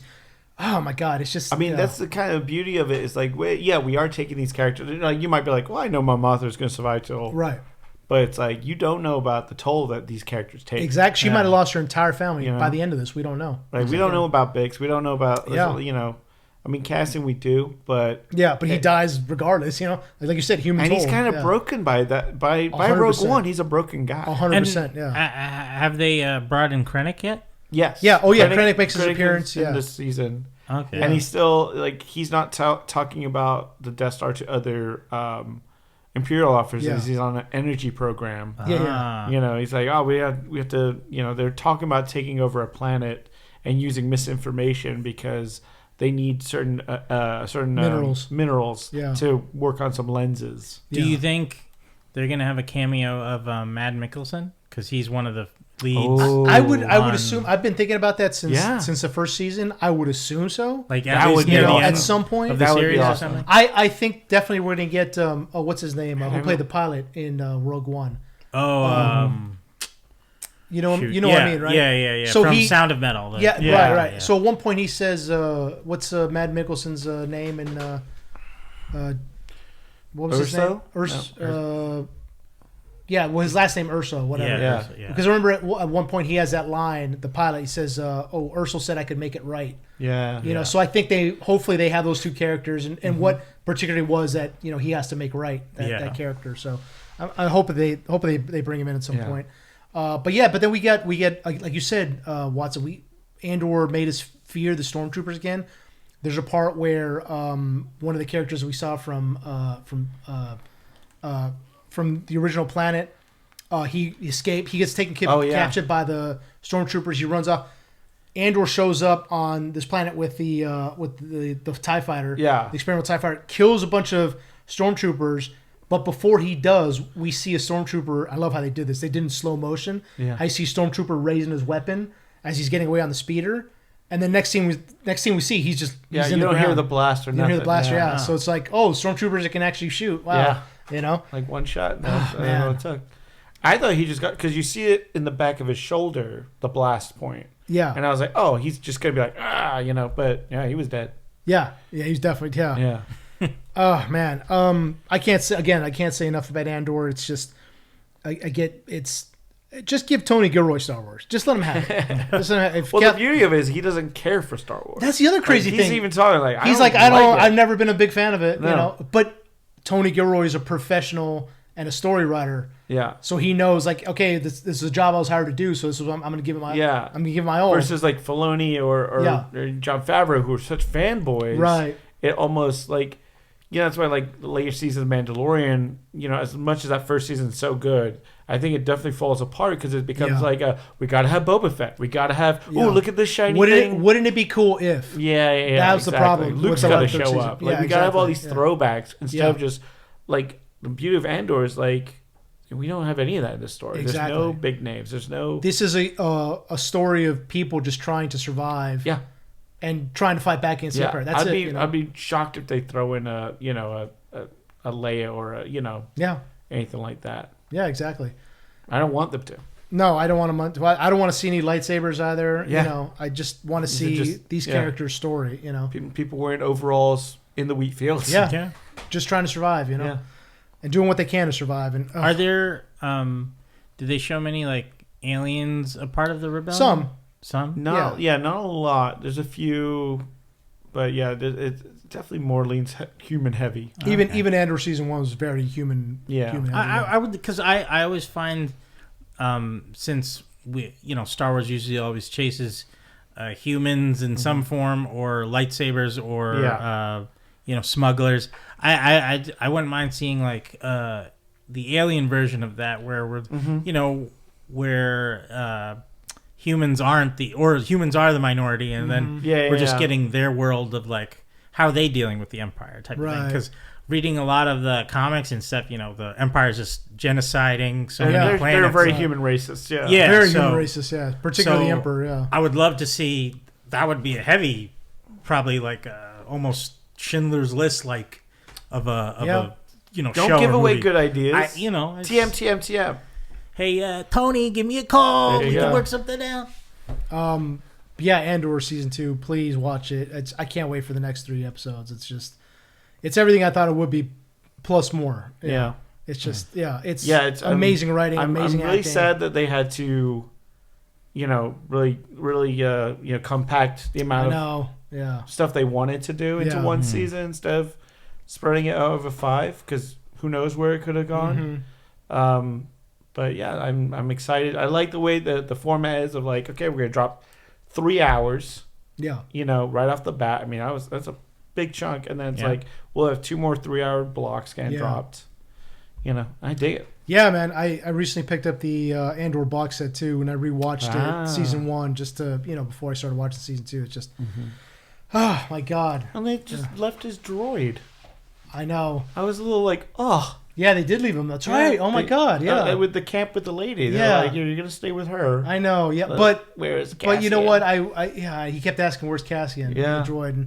But you know what? I'm glad they did that because he said, and I love the way they did it. It's like, you got to take care of them. You got to take like they're gonna rely on you. They're gonna need you. And goes, oh my god. And he'll be back. But he'll be fine. But I'm glad they left him because he's not in danger now. Hopefully. Andor season 2. Check it out, please. We also got The Last of Us season 2 that recently dropped. Yep. I mean, dude, we've been getting eating good. Just eating everything. 25, baby. It's been good. Yeah. Last of Us season 2. Last of Us season 2. Yeah. Yeah. Watson, what do you think of it? I mean, this is gonna be a spoiler. Have you watched heavy. it, Chad? I haven't really watched season 2, but I caught the scene of the town. This recent, well, not the town, but the other part of it. Yes. Because I just wanted to see how it was transferred from the game to TV. So I was curious about that. Yeah. Yeah. Unfortunately, it was transferred. Yeah. Go ahead, Watson. What do you think? So season 2 starts. We're starting 5 years after the first season. They're at living in Jackson Hole, which is now a thriving community. They call it Jackson, yeah. It's Joel is now 60, I think they say. Somewhere around there. 62. Yeah. And Ellie is now 19, and they're not talking to each other. Yeah. It's very like Dad and teen. yeah, exactly. And even I like mean, if you play the game, it follows the same story. Yeah. Yeah. and even the locals are like, yeah, she's acting like a 19-year-old to her dad. Like, of course she's not gonna be your buddy, you know. Yeah. And she's got relationships with some of the younger kids, and like Dina, who's you know like her best friend at this point, you know, kind of flirty relationship at that point. And we're getting, and like, you know, we're seeing Tommy is more of a leader in this community. Yeah. And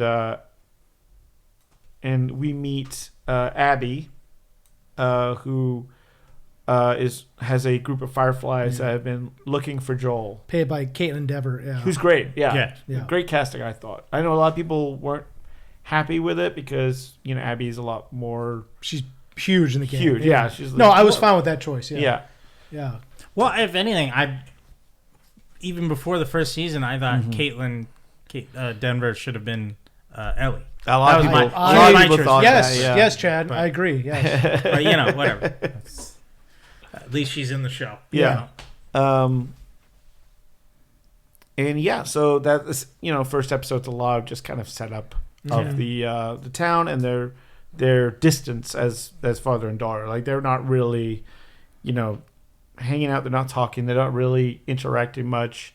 There's a town dance where you know, Ellie, you know, if you play the game, you know this. Ellie's does a dance with Dina and then gets, you know, called out for being gay, and Joel steps in and to protect her, and she says "fuck off," you know, and you know, it's the showing that their relationship is strained, and Joel is going to a therapist, played by Catherine O'Hara, who's, you know, And they have a history. Yeah, and she's like, "Look, I know you've been coming here and you've been hiding something to me. Like what's the big secret? Like what's?" And you know, he simply says like, "I you know," he's like, she's like, "What did you do to Ellie?" And his response is, "I saved her." You know, and he knows he fucking like pretty much damned the planet. Yeah. And Catherine O'Hara lost her husband to the infection. Yeah. Like, that's why she's like, I hate you, Joel, because you took him out, and you know you had to take him out. And she's like, I understand why, but I still hate you for doing this. It's how you did it, she says. Yeah. Which we're not really sure what happened. No, we don't know. But, I mean, I'm sure that the guilt of, like, he could have ended it all, you know, ended this by this point. If, you know, if Ellie was taken by the doctor, the Firefly doctor, who turns out to be Abby's father. Yeah. But also, I mean, it was a percentage chance that the cure would have happened. So yeah. Who knows? Yeah. So it's, you know, it's the you know, the one versus the many. Yes. Yeah. You know? Yeah. It's the Star Trek 2 problem. Yeah. Yeah. So get to the second episode. We'll talk about second episode. Because it's a big one. Yeah. We get this amazing fight. Basically, Ellie goes out on patrol with Dina. No, it's not. It's Dina. It's the guy. What's the guy's name? Oh, yeah, I know who you mean. Remember Yeah. his name. Dina's ex-boyfriend. Yeah. I know what you mean. Yeah. And she's like, well, I wanted to go out with Joel, you know, because she wants to patch things up with him. Yeah. But he's like, Joel went out with Dina already. Like, they already had it out. Yeah. And so they head out. Abby's out. They're at the lodge, at the foot of the mountain, and Abby goes out to like patrol the area. And they already talk about that they've discovered like 30 infected have been like buried in the snow. Yeah. And they're using the dead ones as like insulation. So they're putting the dead on top of them. And like, so they're surviving the winter basically. Yeah. Not a fan of that? Go ahead. No. I'll talk about my... Okay. And they're like, well, we don't know how many could be out there. It could be thousands under there. We don't know. So Abby's out there. She's, you know, she sees two people on patrol and decides to go investigate. And I mean, it's freezing up there. So she's freezing. And then like she falls down the hill into a valley of you just see body parts. You just see arms up. You see heads, and you see a clicker's head in the snow. I love that visual. It looked good. Yeah. And then the clicker head just slowly turns towards her, and then all shit breaks loose, and like all these arms, like everything's coming out of the snow and coming after her, which leads her to a chase. And she gets her through over this fence, and there's a great bit with the regular fencing where all the infected are trying to grab her through the fencing, and it's very tense. And she gets into like this warehouse, and Joel's there, and who saves her. It's like, come with me, if you want to live, kind of deal. And this is, of course, like at this point we know that this is the guy that she's been wanting to get for 5 years. They've been on the road for 5 years. Well, Dina gives it away because she says Joel. Joel. Yeah. And then she's like, "Oh, come back to the cabin with me. I have friends up there. We're armed." And on the way to the cabin, they see that the infected are running towards the town because of the. So in the town, they were working on sewage lines because they had frozen over, and they break one open. It's filled with roots. Oh. Yeah. And so they were like, "Oh, let's cut the roots," and they see that is the cordyceps. Cordyceps, yeah. And so with like an early warning system, which we found in season 1, they're all connected through this. And so all the infected that were running towards Abby and Joel head towards town. Yeah. And there's this massive battle of town. Like there's, no, go ahead. No, it just, and they're using flamethrowers and guns and fire bombs next to the wall, which I think was a bad idea. I'll talk about the wall. Yeah. The wood wall. Yeah. We'll talk about that. And, we see Tommy there, and we see his wife, and they're getting everyone ready. Like, everyone get on the roofs, get your guns, all the kids in the basement, Yeah, all the kids and old people in the basements. Yeah. Everybody who can fight on the roofs. And they've obviously prepped for this, but not for this many. Yeah. And they've got one of not the bloaters, but what's the big guys, the right? tanks or whatever. Tanks, yeah. One of those guys is running at the wall, and they're like, they're going to breach. They're just going to come through. There's no way, we can stop this one. And so they get in the town, and it's, which that doesn't happen in the game, right? Right? I don't think that it does. That attack no, in it the doesn't. town? I don't recall it. No. No, I don't remember. Because they were like, and I was like, oh shit, this is what this episode is. Right. It's the attack. I was like, this is great. Yeah. And you just see people like, they got like a line of guys with flamethrower packs like on the street ready for the infected to come. And as soon as they come, like 3 guys just fucking book bounce. it. Yeah. They're like, fuck, because they're not soldiers. They're they're just carpenters or townspeople. whatever, And so they just bounce, and then it's left to like Tommy pretty much to like take out as many as he can. And so while this is all going down, and everybody at the rooftop is firing, and then crowds. And some beautiful camera work in this, and like following the infected up staircases, and while that's going down, you see Joel in the lodge, and if you know the game, you know what's gonna come. But Abby takes a shotgun, and she first aims a gun at him. And she's just like, you're exactly how people described you. You're handsome, all this. And then blasts his kneecap, and then he goes down.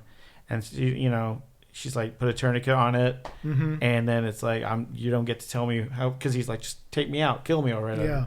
And she's like, you don't tell me how long this is gonna last, or I forgot the line, but she sees the golf bag over in the corner, pulls out the iron, and starts just wailing on him. Yeah. Well, she hits him with it. The golf club breaks. Yeah. So she starts punching him. Yeah. And he's basically, so by the time that Ellie gets there, he's beaten half to death just by her fist. And which is, very much like the game. Yeah.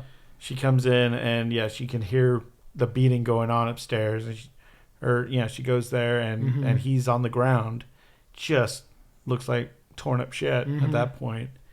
And then she gets grabbed by 2 guys. She slices one of the guy's face, and then he puts her down, and it's almost verbatim from the game at that point, where she's like saying lines like, Joel, get up. And what I love about that in the game, like, he doesn't, like, he's pretty much done at that point. And in the show version, he looks right at her, and you see him lift his head a bit. That got me.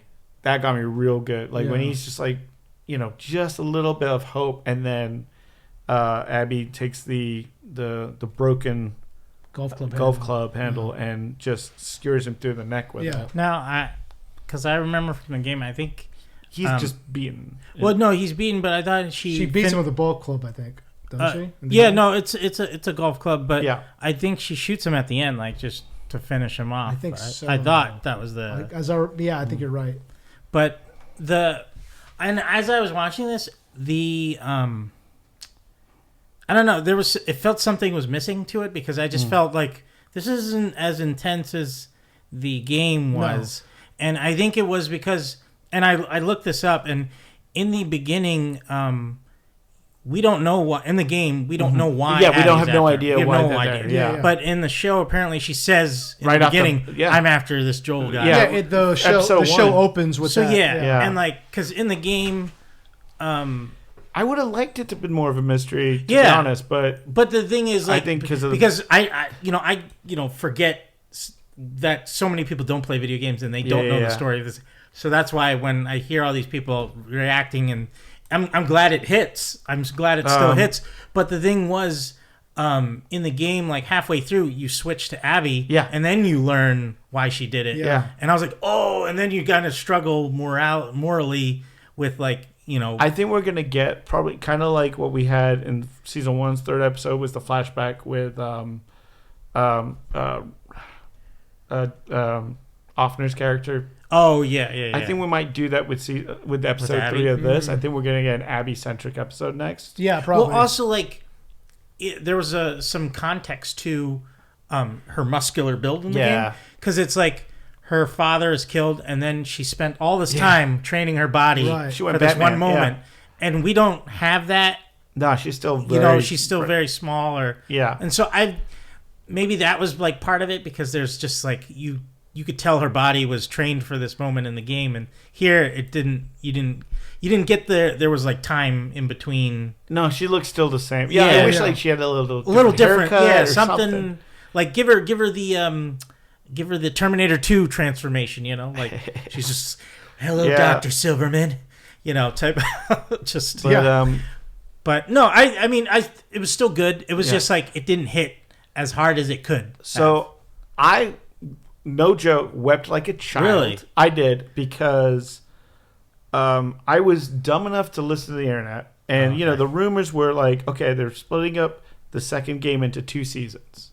Yeah. And the rumor was the end of the season would be Joel's death. Oh, I see. And so in my head, I had come up with this. They're gonna, stretch it out, and do the Abby story. And then I was like, and then because Tommy wasn't there, with him during this time, I was like, oh, they're gonna do Ellie saves him this time kind of thing. Like I expected this to be the season finale. Yeah. Oh, okay. And so when it happens, I literally was there like, I wasn't ready for this. Like I was not emotionally prepared for it to actually happen. Yeah. And I was just, it hit me hard. Really? Like, oh yeah. Like, and I thought the episode was the attack on the town. Yeah. So and Tommy was there in the town. Yeah. Mm-hmm. So I was like, oh, Tommy's in the town. That means that's safe. I was not prepared. Yeah. I mean, okay. Let me tell you. Let me go out with some of the issues that I have with the show. Please. So I've talked about this before for the last season, for the first season. I love Bella Ramsey. I think she's a great actress. I loved her on Game of Thrones. I still think she was miscast for this. I don't think she's a great Ellie. She doesn't have, if you play the video game, she's not as sympathetic as video game Ellie. When she's on screen, half the time I'm like, oh my God, can you just shut the fuck up? Can a clicker get her and we can move on without her? Unfortunately, because it's just her, and it's not her. It's not Bella Ramsey's fault. It's not. She's an actor playing a role, being told what right. This is how you're gonna act, and this is what your character's like. I wish that they would have made her a little more sympathetic. I wish that they had, because she's kind of an asshole in this show. Yeah. And from the first season, from the first get-go, and I understood a little bit in the first season why she was a little more of a loose cannon, right? Not listening to Joel. But then there's a part where Joel says, if we do this, you listen to me. Yeah. You do exactly what I say when I say it. And I tell you when you jump, you say how high. Yep. No more bullshit. And it's a very serious scene. She says yes. What does she do in the very next scene? Doesn't listen. Just doesn't listen. And Joel's like, "Oh, Ellie, come on, Ellie, stop." And I've talked about this on the podcast before. There's a part where they have to clear a building, have to go in a building, and he's like, "All right, I guess maybe you can go in through the window, make sure and clear." She just jumps in there, opens the door, and he's like, "What did I tell you? Come on, You can't be doing that kind of thing, Ellie." Instead of grabbing her and slamming her against the door and saying, "What the fuck did I just say? Didn't I say to clear the building? There could be somebody in there waiting to slit your throat, take whatever you have, and that's it." Right. She It, thinks she's invulnerable. yeah, exactly. Yeah. And she doesn't learn in the first season that she's not to an extent. Kind of doesn't learn in the second season. That's what I was getting to. Yeah. So if she doesn't learn from the first season, she's not on her own. She kind of does a little bit when Joel gets hurt and she's on her own. Yeah. She's a little better. Second season, she's right back to I'm gonna do whatever the fuck I want. I don't care what anybody says. She screams out, "I'm immune." She screams out, "I'm immune," and then she does her and what's her friend Mia. Yeah. Mia. Or Dina. Dina. They go on patrol. This killed me. They go on patrol. They're not in charge of the patrol. Nope. There's a captain. Yep. And there's like three other. Who's Dina's ex-boyfriend? Who's Dina's ex-boyfriend? Yeah. There's another. I think there's like another 3 or 4 patrol people on patrol with them. Yeah. And they just go, "Hey, we're gonna go check it out." They find blood in the snow, and they're like, they go further into like this like convenience store. They find the stalker. Yeah. We're gonna go check it out, and the rest of the crew is like, "No, we have to go back and report this." Mm-hmm. Nah, don't worry. It's okay. We'll go check it out. You guys can go without us. What? Okay. All right. So they're not following orders. Right. They think it's a fucking game, right? They go into the supermarket, and then they see infection in there, and they grab their knives, and they're like, "Yeah, okay, they're young. I get it. They're 19, 20. They're gonna goof around. I know we did it. When I was in Iraq and Afghanistan. We did it too in face of dangers, goofing around. But the one thing that we didn't do was not legally. You can't sue them for that. No. Exactly. Just covering us. Yeah. But the one thing we didn't do was if they said whatever order was given, we didn't violate it. So it's like, don't go down this road. Oh, come on, guys. Let's just go check it out. Yeah. Just go. Yeah, but they said that there's 200 Iraqi insurgents waiting for us down there. That'll be fine. Let's go. Mm-hmm. Never once did we do that because we knew the consequences of not following orders. These two are kind of goofing around. They kill the infected. Okay, whatever. So the infected aren't that much of a threat to them. Ellie falls to the roof of the second floor of this supermarket into the first floor, and the rest of the crew are outside. There's like another 3 or 4 people waiting inside. And this is my theory. So she falls through. They find an infected in there that's kind of smart, has some type of thought. It's a stalker. The stalker from the game. They discharge a weapon at her. There's a huge struggle. And the people outside are like, they're probably like, "Oh, Ellie's in trouble. Fuck it. Let's just wait."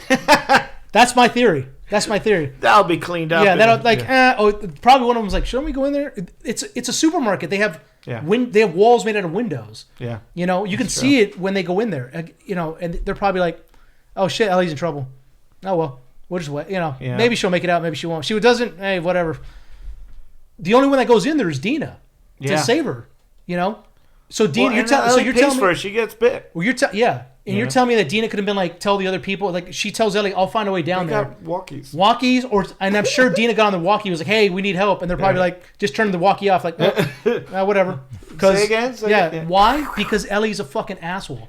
She doesn't fucking listen to orders. Yeah. She does what the fuck she wants. She talks back to the fucking patrol leader, takes charge. Why isn't she just running this entire town, Ellie? I don't understand. Why is she not? Anyhow, they finally get back. She gets out of it. They get back, and they brief the council. And again, instead of facing consequences for not fucking listening, how I would have written is like, "Okay, great, thanks a lot for your report. You guys are both off patrol." Why? Because you can't fucking listen to orders. Mm-hmm. You endangered everybody around you. You think this is a fucking game, and you're still not listening. You still think you're invulnerable. You're not invulnerable to bullets. You're not allowed at the dance tonight. You're not invulnerable. Yeah, you're not invulnerable to bullets. You're not invulnerable to falls. Yeah. Okay, so because they say there's been raiders. And I was just about to say that. So it's like it's not. People had a problem with the opening scene where she's fighting a guy who's like 6'4" and she's like 5'1", and he weighs like 250. She's when they're doing the training. Yeah. People had a problem. I think it was kind of ridiculous too because she's like 5'1", he's like 6'4", like 250. She's scrappy though. She's scrappy. Okay. She's somehow able to take him down. All right, whatever. But like people are like, why is she having that kind of like? It's not. I've seen this online. Like clickers don't care if you fight them. Well, no, that's the problem. It's not. Yeah, the infected are a threat. The real threat are humans. That's The Walking Dead. That's Exactly. really well. Yeah, it's the real threat are other humans, and so that's what like Joel was trying to tell her in the first season. That's why they're not listening in the That's why her not listening in the second season because they think it's just the infected. No, I mean it's the infected. Was there a special move she used in that fight? No.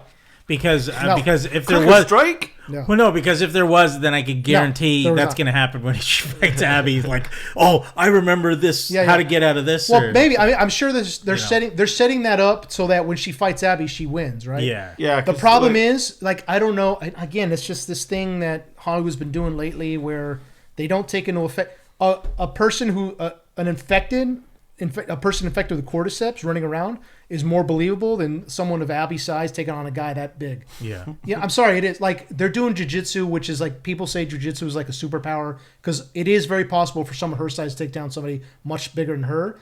But, like, I've seen people break down this fight. There's nothing she does would have been able to. What would have been better is, and she wins like the an fight. arm trap. Yeah, she wins the fight in the end. What would have been better is she keeps losing, but she keeps coming. The guy's like, Ellie, it's over, and she keeps coming. And do it again. Let's do it again. He takes her down. I like that. He takes her down. She gets up. Let's do it again. Like, no, you're gonna lose. I don't care if I'm gonna lose. Show me how not to lose. Because he punches her pretty hard. He punched, and then he's like, oh, then I pulled my punch. Of course he did. He would have fucking shattered her face wide open if he hadn't. You know. But then it's shown that she takes him down legitimately, which, come on, no, it would have been better if she kept losing, but she kept coming, which would have showed kicked her him in the balls, something like that, which would have showed him, which would have showed she fights how dirty, and that's how she wins. And she's tough, and she doesn't give up. Yeah, that would have instead. It's like, no, she's 5'1", she took out this guy who's 6'4" and weighs 3 times the Black Widow. Come on, yeah, exactly. It's just like eye roll. I'm sorry, but it was just ridiculous. So, but it's not even that. It's that Ellie doesn't listen. And now Dina and her think that it's all fun, and they don't face any consequences for not listening. And the worst part is endangering other people around them. You know. Anyhow, that's my biggest takeaway. Yeah, so what we're saying is open challenge to anyone 5'1" or under. Stan will take you out back, and if you can make him tap, we'll all laugh at him. Yeah. Well. Yeah. Sure. Open challenge. Yeah. The other part that I had an issue with was we were talking about the attack on the town itself. Yeah. I understand the fire, like the barrels of fire, holding them back. They launched these barrels full of gasoline, like 2 feet away. But also they wait until the the infected are past them. Yeah. And like as the infected are running towards the wall, there's like 60 people on the wall with rifles. Right. And I'm like, fire! Like I was yelling at the screen, open fire! What are you doing? Why are you letting them get closer? Shoot as many of them as far back as you can. You have a rifle. That's what they're for. They're for long range. I would argue that ammo is a big. They got to conserve their ammo, so they want to get the clean shot. I guess so, but that's never made a point in the show. But they never say. Where's the fucking moat? They Just never make a moat. Well, so I was thinking about that too. Like, why didn't they just build a moat? But like you said, they probably weren't anticipating this many. Yeah. Plus they're in a higher elevation. Yeah. They would think they would freeze, which I'm going to get to that. So they launched these barrels. They should have fired on the barrels before the infected got to them, and just kept firing. Just slow as many of them down. The problem is keep as many of them away from the wall as possible, because they're putting pressure on the wall as soon as they smash into it. Oh yeah, a lot of pressure. I love that it was just like waves just hitting the wall. Exactly. And they had they set up. I think it was very smart of them setting up like the trucks behind the wall to hold the doors closed. Oh yeah, definitely. Yeah. Then you got the tank, which was great. Like they didn't anticipate that. I didn't think that guy was going to show up, and he was able to breach the wall. After the walls were breached, it was like, okay, there's not a ton that they can do at this point. Try to slow them down, but these are just townspeople. Yeah, exactly. So the wall scene, I had my problems with it. Like they should open fire as soon as they saw him. Open fire, drop the barrels, set them on fire before they get to the wall. But whatever. The other problem was that wasn't in the game, right? The infected being in the snow. I'm thinking okay, so they're not zombies. They've been established they're not dead. They're infected humans. Yeah. Right? Which means if you shoot them in the chest, they die. You shoot them in the leg, they can bleed out, theoretically. And we've seen that. They stab them in the neck, they stab them in the face, the head, that kills them. They shoot them in the body, stab them in the body, that kills them. So they're infected humans. So how in the fuck can infected humans survive under snow when it's like -12 under there, even if they're insulated? Like, take us three here. We're in t-shirts, right? Pile a bunch of dead bodies on top of us and throw us in snow. We're gonna freeze to death. I mean, we do that every weekend. Yeah, I mean, we do it every weekend, but like it's under controlled conditions. But I mean, but you know what I mean? Like, yeah. I mean, it's not how are they? It's you know, you gotta So I was like, Well, okay, I I mean, kind of get it, but okay, it was just. I mean, I didn't have a problem with it. I was just kind of like, a little questioning, you know. Does fungi like this freeze? guy? Well, see, that's the thing, you know. So fungi does, but the thing is, like, again, fungi can't really. But the thing, it's not fungi. It's just fungus that's attached to the brain, but they still need the body. If you shoot the body, the host dies, and there's nothing. Yeah, but as it is attached to the brain, it is transforming their body into. Yeah, but cordyceps, they say in the show, and in reality, the cordyceps fungus attaches itself to the brain and then forces like the body. Puppets the body. Yeah, they're puppets. So like the body is still its own functioning organism. Well, no, you know? yeah, we've seen, you know, insects get infected by cordyceps, and like their bodies do deteriorate a lot, and they're still moving around. Yeah, but that's what I mean. So like, so the body itself. What I'm saying is the fungus still needs. The fungus can't directly affect the body in terms of like not freezing. Right. You know what I mean? So it's like if the body's still going to take damage, and I think the host body would still freeze. And once it freezes, there's nothing fungus can do to bring it back. You know, it's like just like if an infected human is shot through the neck or shot through the chest, the fungus can't make them stand back up because they have no heart. That's not, that's not the way real cordyceps works, and it's not the way cordyceps works in the video game or the show. The thing is, like, because since it transforms the body, I would assume, like... No, but I'm saying it doesn't transform the body, though. Well, I mean, their faces are transformed. They're not... No, but it's not transformed. It's the fungus growing. It's the fungus grows around their face. Yeah. Well, that's kind of what I'm implying. So it's like it's a mask, basically. It's a helmet, you know? Well, yeah, but it bursts through their face. I'm saying their face isn't there. Yeah, no, but it comes out of their throat. Yeah, and I mean, as their face looks almost like a flower. Yeah. Almost. I'm just saying that if it's growing, it could grow over the organs and keep them warm or whatever. I guess. I mean, I think that's. Yeah. I mean, I don't think it's just staying up here. It's right. I mean, it's yeah. I mean, it's like the tank one is covered. Right. But that's like an armor over it. You know. But what I'm saying is like then they need to point that out in the show because they haven't. You know what I'm saying? I mean, it's just so like if you're thinking in no, but what I'm saying is like the only thing the show has said is that these are human hosts that the body can be hurt and that stops them. Well, the show hasn't said anything about cordyceps transforming. Well, if you're going off of something based off a video game where they haven't really cared about any of that, I don't think it really matters. It's just like the Last of Us universe. I don't think it doesn't really matter, but at least give us some type of thread as to how is it that a human body can survive under snow without freezing to death. You know what I'm saying? Well, that's the thing. How do people live in igloos, man?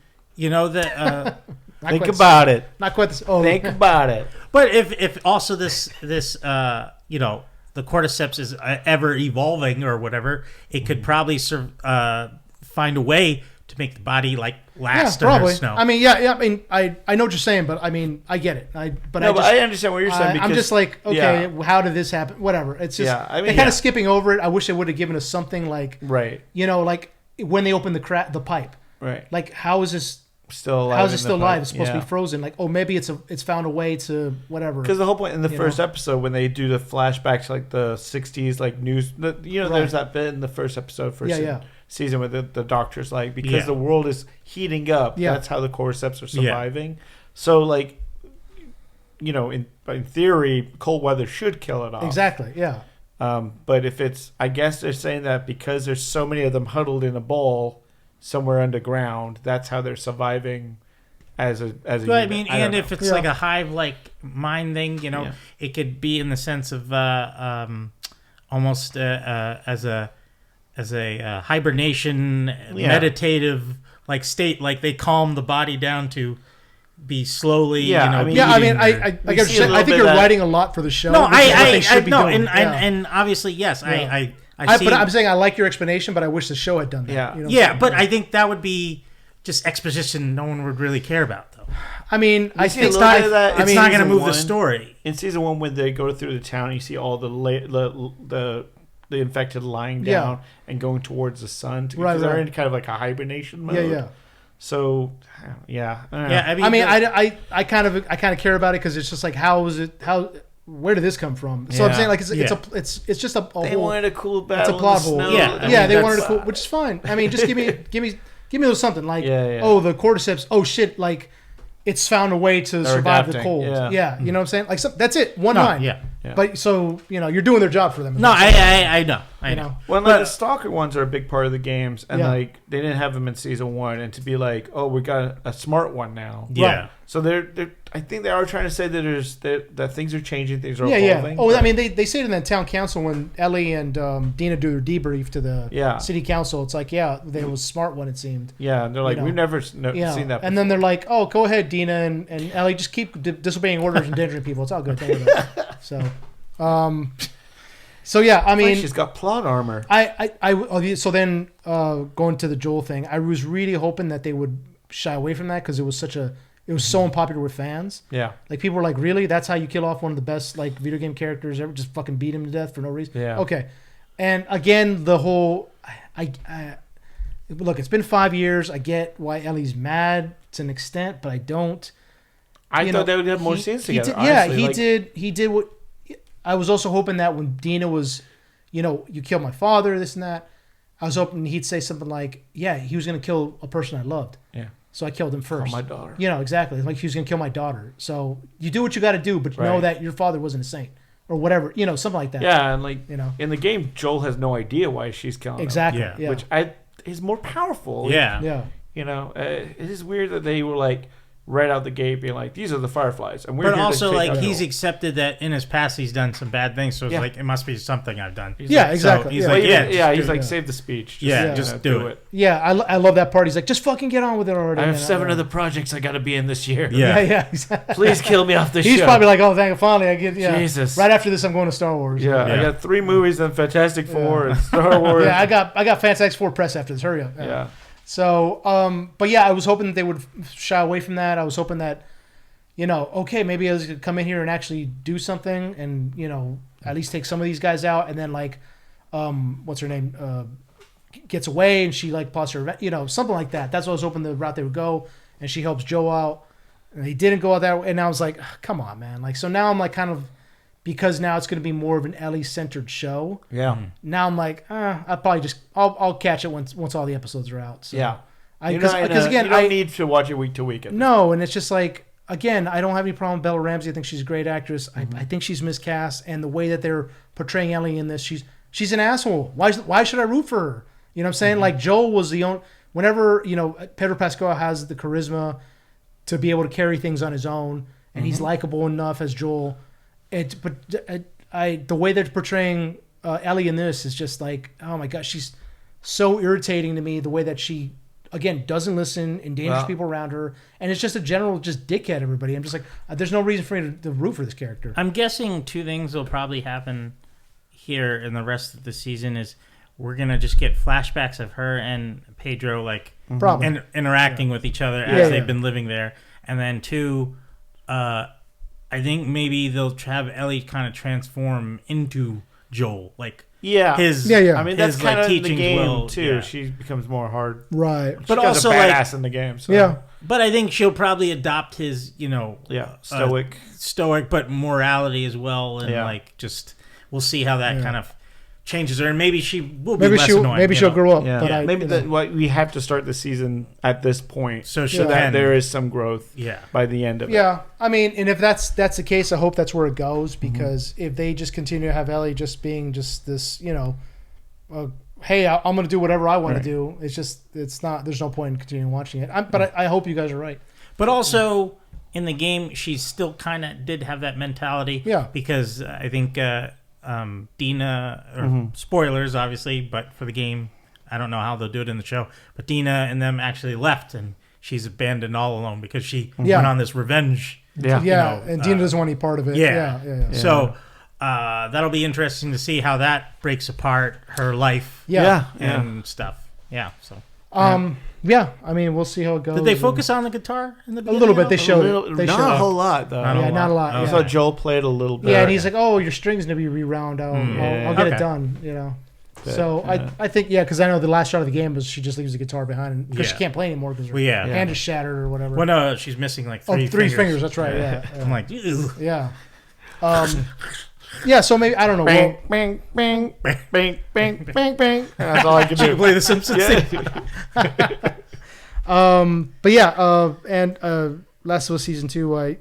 Maybe I'll go back. We'll see. Like I'll go off your guys' recommendations, but it's half the time you guys. Yeah, I'm gonna probably keep watching it. Yeah. I'm gonna wait till it's fully out because I'm like a block. Yeah, because I sometimes I don't know. I think nowadays streaming has ruined my waiting for next week type of thing. Because like I was doing that for Daredevil, and I was like, but that was really hyping me up because like, oh, what's gonna happen? So. Well, I don't know. And then them dropping like 2 or 3, and then like couple, and then 2. I like that kind of. That's fine. Same with Andor with the 3. Right. And then we got Star Wars Celebration that just came out. We got some of the news. Pedro Pascal. Yeah. Pedro. Do you guys have a breakdown for some Star Wars something? It wasn't. Watson. It wasn't as crazy as people expected. There was people a lot of expectations for spoiler stuff and trailers and stuff like that, and there wasn't a whole lot of new. Mm-hmm. Yeah, we're getting Rogue Squadron. Come on.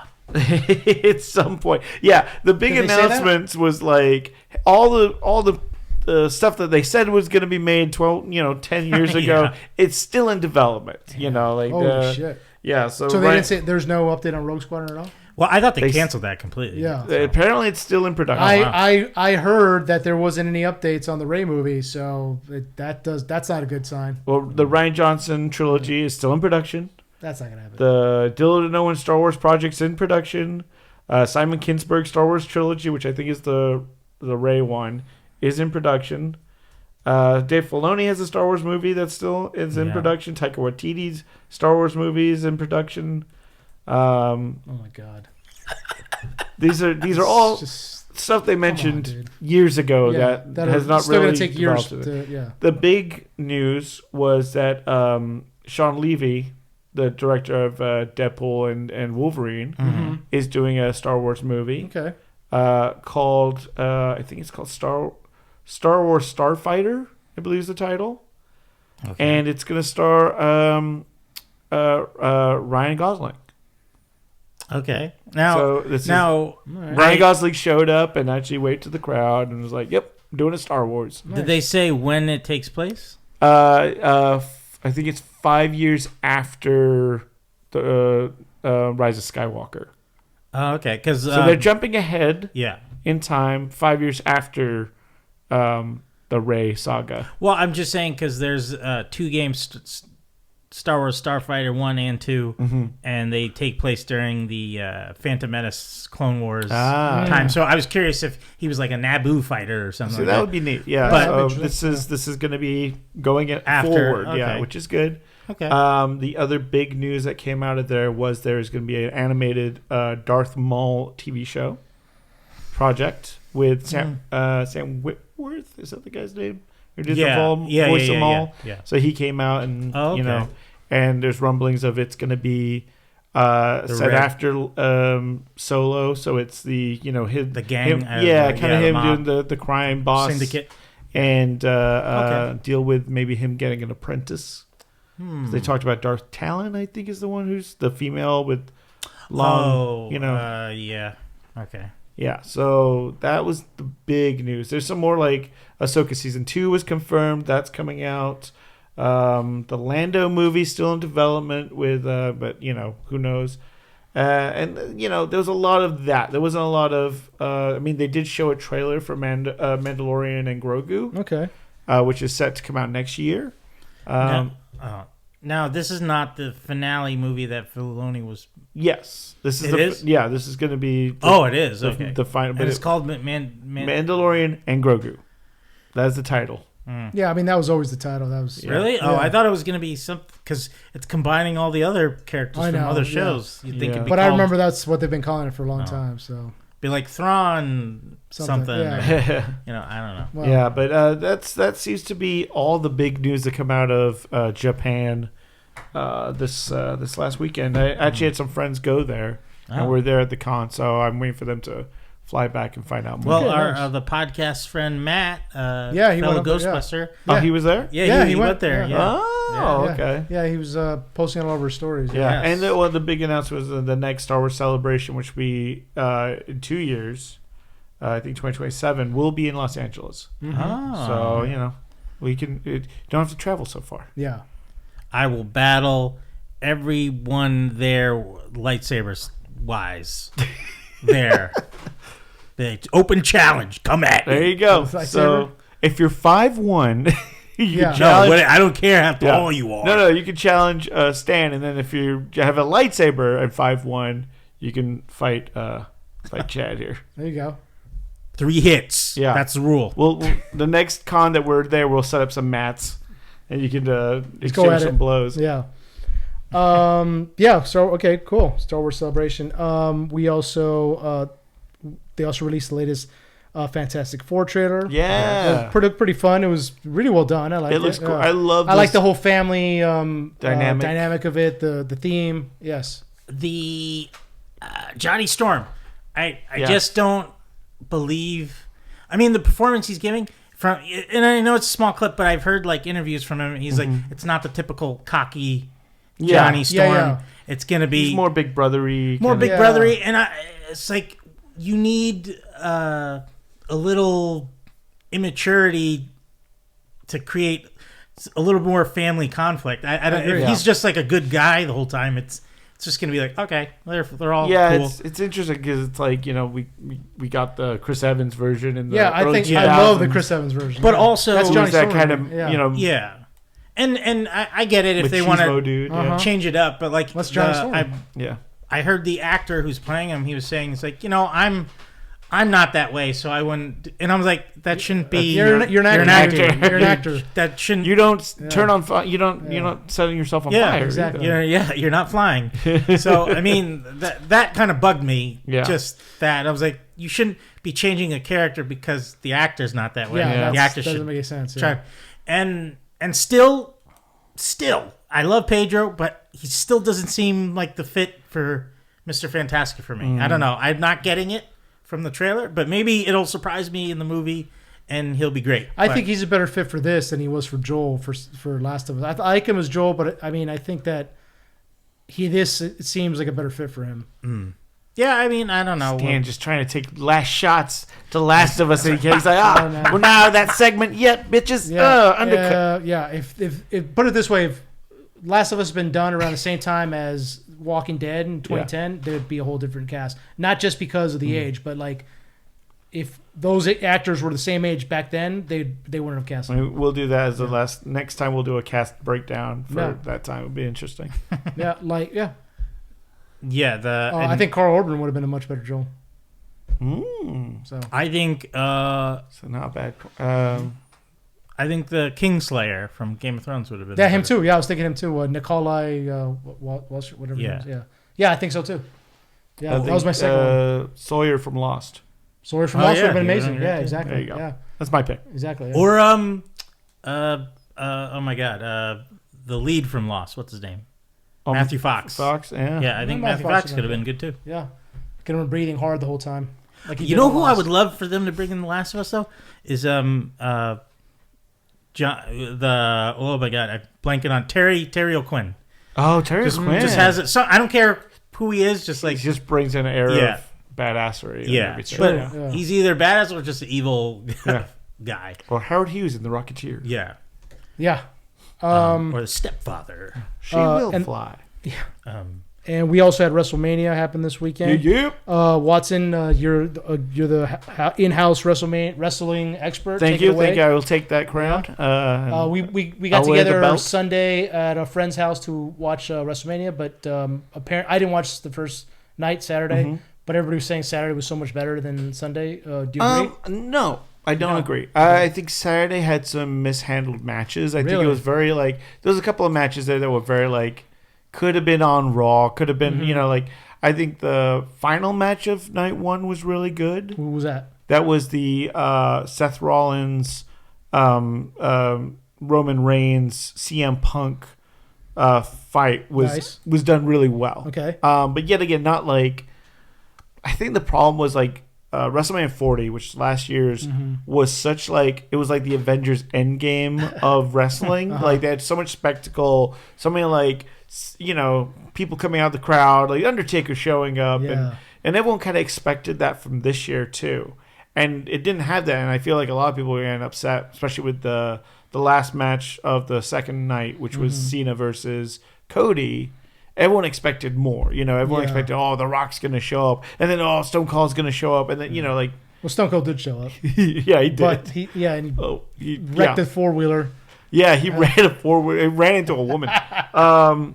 Jeez, ridiculousness. Me and Stone Cold got something in common. We both crashed ATV. So. You crashed an ATV, Chad? Yeah, and I got a green line fracture on my wrist.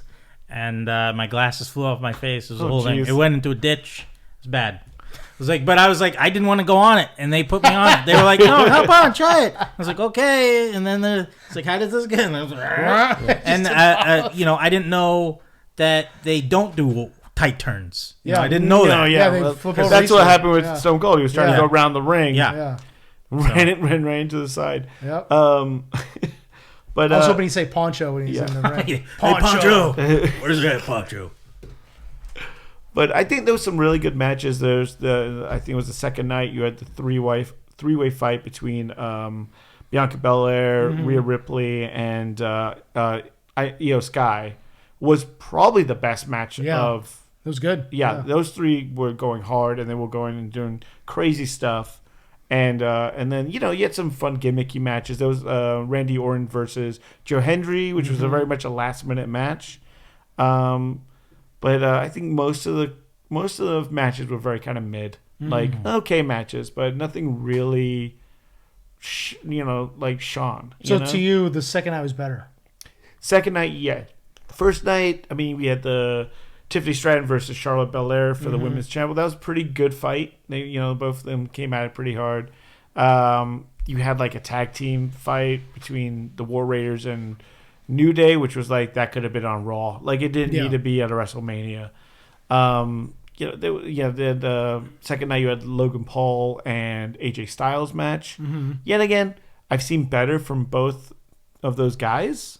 So I was a little surprised. I was like, okay, this is a good match, and they're both very skilled, but they're not elevating each other. You know what I mean? And for WrestleMania, you want that kind of elevation, right? So yeah, I think like it was in terms of like WrestleManias over the years, it was a good one. It's like a solid, middle B level WrestleMania. I heard the Jey Uso versus Gunther was kind of lackluster. It wasn't. It was. I mean, here's the thing: it's like the joke being that those guys are very limited in their moveset. Like, Jey Uso is very much he'll do a super kick, a frog splash, and Gunther is chop, chop, chop you, and like do a power bomb, And I feel like both of those guys pulled out a lot more moves than they normally do. Really, they were doing a lot more actual like. Real good wrestling, groundwork, and as well as like you had Jey Uso do a power bomb, which he never does. It's like so it was good to see both of them trying new things because I think they definitely heard that like you can't just rely on the same, 5 moves. That's why it's like the women's matches feel so much more innovative. They're doing crazy spots where Bianca's picking up Rhea and then tossing her while Io Sky's jumping on so like it's just. And the timing of that stuff is so crazy. Like, I feel like the women's matches they feel like they have something to prove, so they go hard. Like Tiffany Stratton chipped her tooth during the course of her match with Charlotte Flair. Like they were hitting stiff, which was like they were really going for it. Jeez. But yeah, then there was there was matches that like the 4-way Intercontinental title match where you had Dominic Mysterio, Penta, Braun Breaker, and a fourth person was there. Who was the fourth person? Was it the Chad guy? No, Chad Gable was not there. Who was the fourth person? Oh, it was Finn Balor. That was it. That was a pretty good match. They had some great spots. Penta is amazing. Like, I don't know if you know Penta, but geez, that guy cooks like every time. And then Braun Breaker is just, he's a beast. Like, that guy's going to be the industry in 10 years. Like, he's going to be where Roman Reigns is, like in like 5 years. He's young, he's hungry for it, and he moves like lightning. He's like giant, like he's a young like Brock Lesnar type. So that match was really fun. And then Dominic, who has, whenever he's on screen, gets booed off screen. Like the crowd loves to hate this guy. He wins the Intercontinental title, and the crowd cheers. They went crazy for it. Yeah. They loved it. And like he was like trying to leave, and they kept going like, "No, go back out." That's like awesome. People are loving you right now. Yeah. Because I think people know that in terms of the show, like, yes, his character is a bad guy, but that guy he works hard every match he's in, and he's been doing it for so long now. He's legacy guy. Rey Mysterio is his dad. Yeah. And like this was a big moment for that guy. So it was a beautiful thing to see the crowd get behind him. And just really really vibe with him. Right. So that was a good match. Yeah.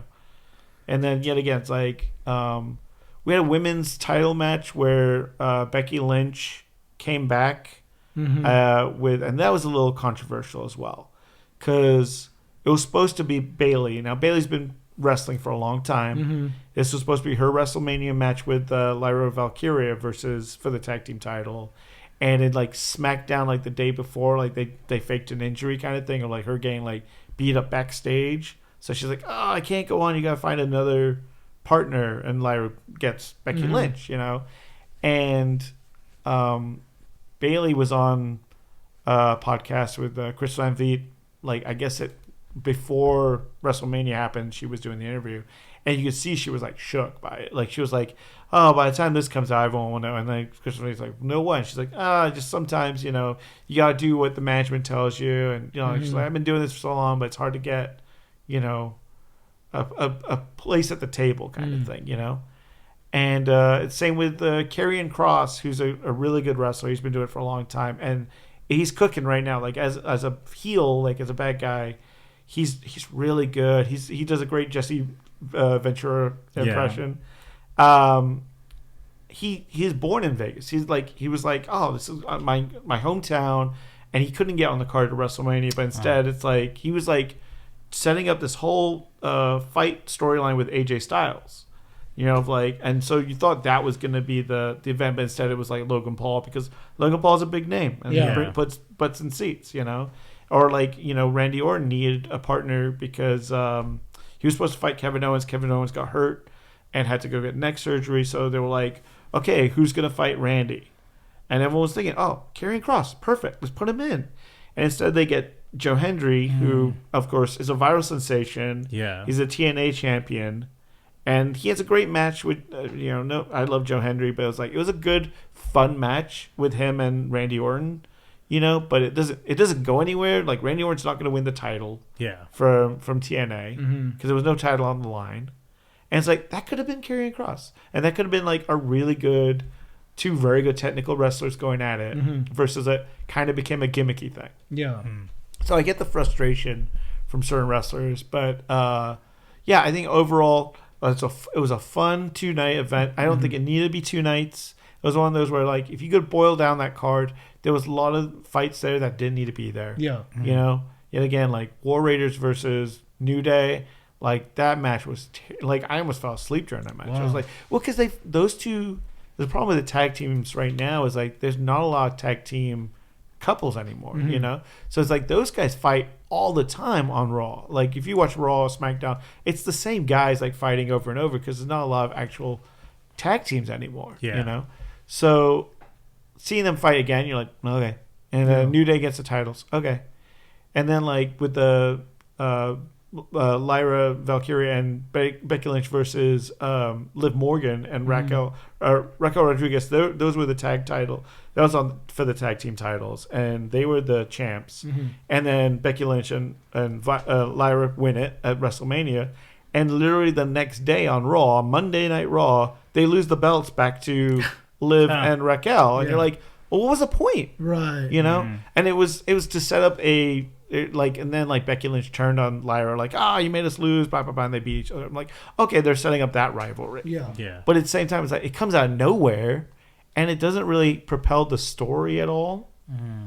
And like Liv and Raquel kind of get a disservice because they lose the belts and get it back, as like kind of like it just seemed like it's a bad choice. But I thought it was a fun event overall. Yeah. I had a lot of fun. I had a lot of fun watching it with a group of people that love watching it, wrestling, and we're all cheering at the same time. Right. Yeah, that's always it. I think that's the real magic of WWE is it's crowds. Yeah. When you watch it with people who are even casual fans like me, everybody has fun.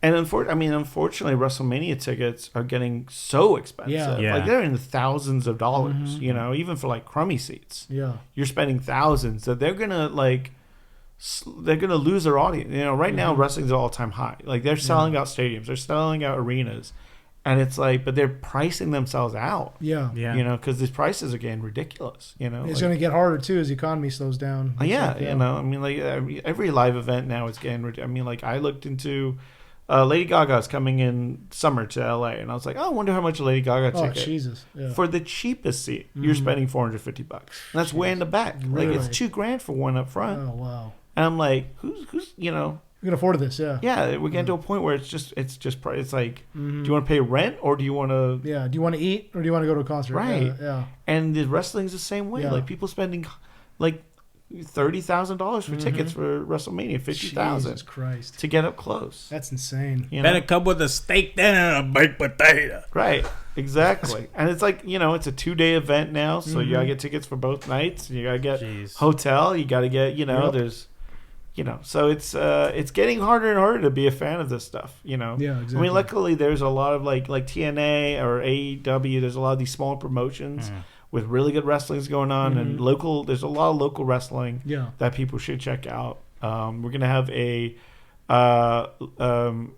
Worlds Collide, which is a lucha libre cool. championships coming to LA in June, July. So that's going to be a lot of fun and should be cheap. Nice. Cool. All right. Yeah, WrestleMania. Yeah, it was fun. WrestleMania? Yep, WrestleMania had fun. And Chad, you checked out the Drop movie, getting into our final pieces of discussion here. Yes. This movie looks. The trailer plays every single time I go to the theater. No, I mean, I'm the like, marketing oh, God, budget on that movie alone was huge. Yeah. Well, that's the And thing. I'm Like just like, AMC will have those set movies play. Like Sinners played all the time. The Drop, and then But even like ads online and stuff. Like Drop huge, was showing up everywhere, and I was like, everywhere. Yeah. I saw a lot on Instagram. They really invested a lot into Drop. I'm not sure what the budget was. Because obviously it all takes. There's only two settings, which is her home and then the actual restaurant. Yeah, I mean it looked fairly cheap to make, which is fine. So they could put more into marketing. I thought it was lots of fun, and there was like the budget's only very $11 smart. million. That's nothing. Yeah, and the whole concept was very smart and interesting. It seems like the trailer gives away all away, though, right? Yes, there are moments that give it away. I'm like, all right, well, you just got to watch how it goes down. Then. So the plot is the trailer. We'll explain what the plot is, basically. Well, yeah, the plot is so the lead, she's going on a not a blind date, but she met this guy on like Bumble or one of those apps, and they're meeting for dinner for the first time, and she has a kid. She's a single mom. Has a kid at home, and her sister stays there to babysit. So she puts out. And she's got like home cameras in the house and whatnot. So she's a freak. she's going to meet the date, and like pretty much as she is seated, she gets bombarded with these airdrops to her phone, like with these like memes saying, "Hey, pick up." Or don't ignore me. You're gonna have a hell of a night tonight, type of. And then it gets, she keeps getting bombarded with these, and the boyfriend tries to help at first, and like, the date kind of spirals out, and this is the most unbelievable part of the movie is that the boyfriend does not leave. I mean the date, because like there are times where he's just being ignored because her phone is going off.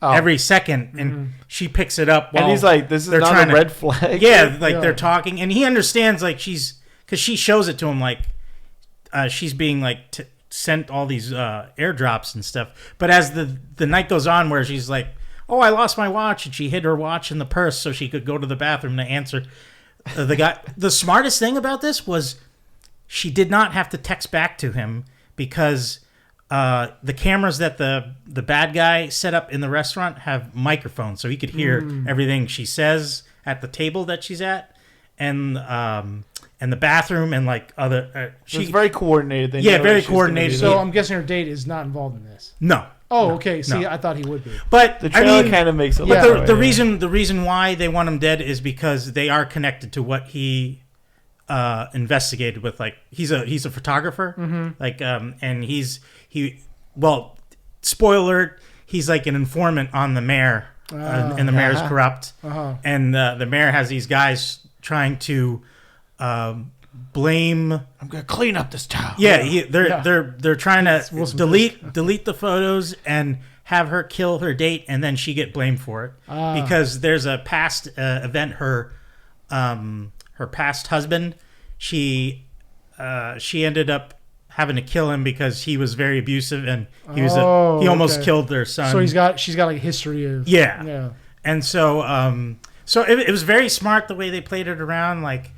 And you were kind of guessing who it was, but the one crux of the movie was the bad guy in the restaurant was the most notable face, like celebrity. Like I've seen him in a bunch of other stuff. Course. So I was like, It's that guy. at first I was like, Yeah. no, he's probably red herring, and they're just playing it off. But then as it went on, I was like, is it him? And then like as it got on, I was like, okay, it is. But it was still fun to get. Was there. he the mayor?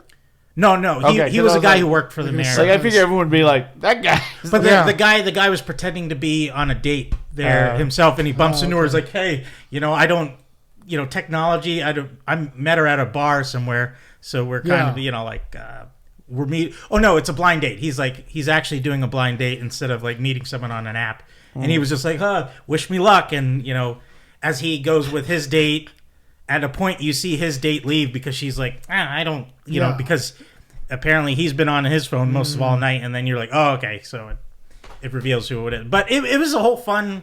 It was lots of fun. It reminded me of a '90s thriller. Okay. And also like there was there's silliness to it, but it was just very fun to watch it happen.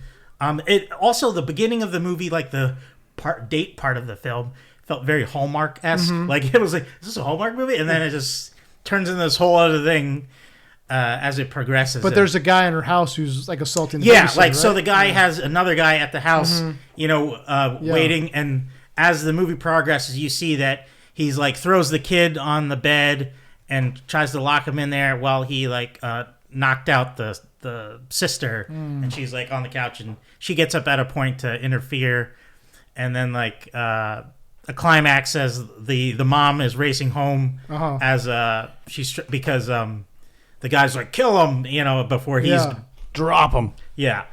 I did the title thing. Yeah, and or drop. Yeah, and I forget. It's been like over a week, so I forget how he's stopped. I don't remember, but it was fun. There's a scene where she falls out of a window. How does that happen? Oh, Because it looks like the restaurant, like well, yeah. I guess since they're so high up, the wind up there can like suck you out like that. But I don't know. But like so. There's a point where the bad guy is like shooting up the restaurant. so it's at the end of the movie. Yeah, and a Did bullet they goes depressurize the restaurant? Is that what it you're looks saying? like and a bullet goes through the window, and it's just cracked, and then he's standing in front of the window about to like shoot her. And there's a part of the date where the guy gives her a puck, be like, hey, your son, I know you guys just moved here, but your son should be a fan of this sports, blank on blank sports team of the, of the town or city. And she sees the puck, and she like throws it at the glass behind him, and it breaks, and he gets like sucked out the window. And I was like, all right, I'm cool with that. That's funny. She doesn't hit him with the puck. No. She hits the window. She hits the window, and he goes, "Wah!" But and then she gets kind of sucked Did out. she say like "puck off" or something? No, like that? that's what I wanted. I was like, it was Give me missing. the lines. I was like, I wanted her to say whatever the Fuck sports you. team was, like if it mattered. She'd be like, go whatever team, Yeah. and she like that would have been awesome. I don't but- know too much. Yeah, I think. Yeah. no, but it was a fun movie. I'd recommend it's Overtime. it's fun to watch a group setting. I mean, I wouldn't say go out of your way, but like I like to support these types of movies, like thrillers and just silly, So I mean, I don't know if it's still in theaters or not. I don't think it is. But yeah, check it out at home. It was like that Daisy Ridley skyscraper. What I movie. did, Yeah. like if the bad guy was not like a notable actor, it would have been harder to guess. But I would have said because the leads I haven't seen in much at all, so I was like, "This is fun. I don't know what's going to happen." Like a few more recognizable people there. yeah, Or extra. That guy. Extra. Yeah. So I mean, but it was still fun to see, and I'd recommend. Yeah, I mean it's a $11 million budget, which is nothing. So and the box office is at 22 now. So yeah, I mean they're probably It's made its budget back. Yeah, at least awesome, cool. And then you also checked out Amateur with Rami Malek. Yes. He plays a CIA agent trying to get back to a remake of a movie from 1981. Is it really? Yeah. Okay. Is it? Yeah. I didn't know that. He's like CIA agent, like a CIA analyst who's like a decoder trying to get back, kill the people who killed his wife, who I guess was a CIA agent himself, or well, no, the people who killed his wife, it turns out like they're mercs and they're for hire, pretty much, and like sometimes the CIA use them for certain things, but the two CIA guys that Rami Malek report to are kind of like corrupt, and they kind of like do black bag stuff and that they're not supposed to. Yeah. Because a new director moved in and they kind of want to play it straight and like we can't do that stuff anymore. And Rami Malek's like, I'll reveal this stuff you've been doing, that you shouldn't be if you don't let me go after these guys that killed my wife. And they're like, fine, we'll send you to Lawrence Fishburne to teach you like how to be a CIA agent in the field. And as Lawrence Fishburne is teaching them, they're searching his home for the evidence that he pulled out on them that they could get rid of. And they find out he's bluffing, so they tell Lawrence Fishburne to kill Rami Malek at the camp that he's been training him at. And he escapes before that can happen, but he learned what he needed to, and he like took he even like I guess studied there's a CIA like handbook and stuff. And he's like, yeah, this is all I need. But while he was there, that's all you need. Well, I mean, there's more to it than that. I'm kind of summarizing. I know. But there's a point where like Lawrence Fishburne's like, here, take this gun, point at me. And, yeah, like, it's in the trailer. So you pretty much get that he's not a up close and personal shoot person, and you learn it as he goes after each member of the crew one by one, and So why did they kill his wife again? I think I missed that part. No, they when they were doing their terrorist attack type of thing, they needed a hostage because they got surrounded by the police and they needed a way out. And at a point, they like needed to prove that they meant business, so they killed her like in the street. It wasn't for any reason; it was for no reason. And it just happened to be the guy's wife who's training them. No. She's over there for business, and she got kidnapped. Like the attack happened where this is before. Yeah, sorry. Okay. This happens before he's trying to expose the expose them. Yeah, this. He only pulled up that information because he needed leverage to be able to be trained. Okay. To be Jason Bourne. Which he's not at all. But he's very good at being stealthy though, because he's able to. He's highly intelligent. He's highly intelligent, and he's one of the coders for the CIA. So he's all their tech. He messes knows with about. Their facial recognition. Yeah, stuff, so right? like he puts his like face on a random guy like in an airport.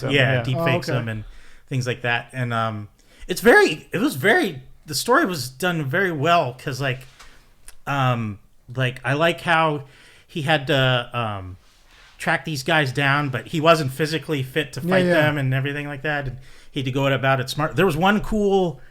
There's one of the mercs is this female soldier, and she apparently he finds out that she's like has these allergy. She goes to these this medical place to get her allergies tested.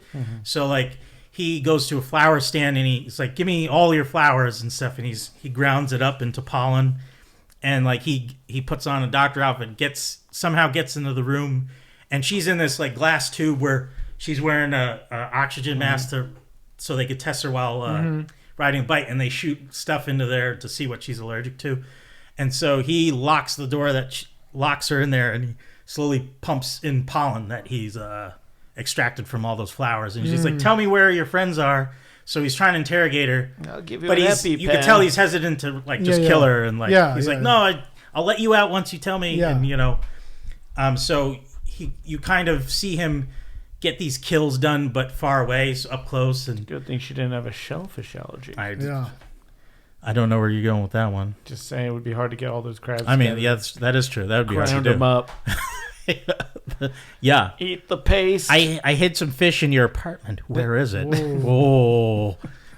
But no, I mean, like I was thoroughly surprised. Like I went in thinking this movie wasn't going to be. It was just going to be a typical revenge. Yeah. But it changed it up a bit. I was surprised with the ending, where he was confronted the main guy who did pull the trigger, and like spoiler alert, he doesn't kill him, and he kind of brings in Interpol to capture him on the boat and stuff. And it was very, very good. And like there was a partner he befriended that's another coder, but from Russia, and she was helping him on some of these tasks and stuff like that. It was very good. Like he makes good choices when it comes to his work. Yeah, so, and he's a good actor. And so. I haven't seen a lot of Rami Malek stuff, but like he's played similar characters a lot. Yeah, like Mr. Robot. Yeah. Yeah, and in here I would say it wasn't that, because he's very neurotic as Mr. Robot type. Here he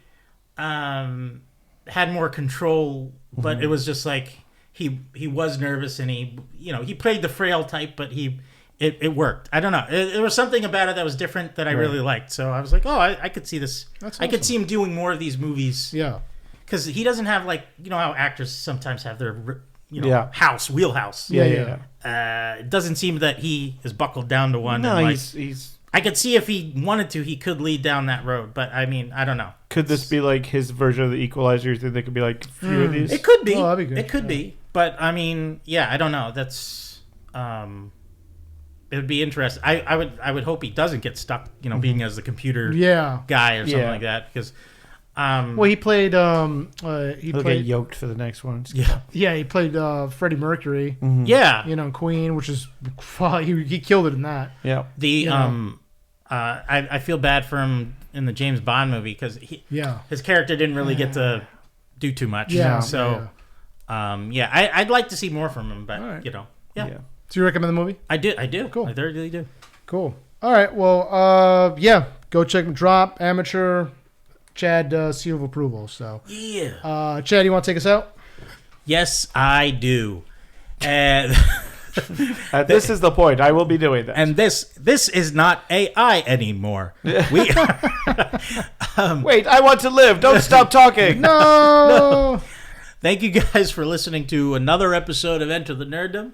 If you aren't already, please like, subscribe, comment, rate and review. Please go on the Apple Podcasts or Spotify, and please let them know you love us, you want more of us, and share us around. And remember, if you're 5'1" or under, Stan will punch you in the face. Come get fucked up.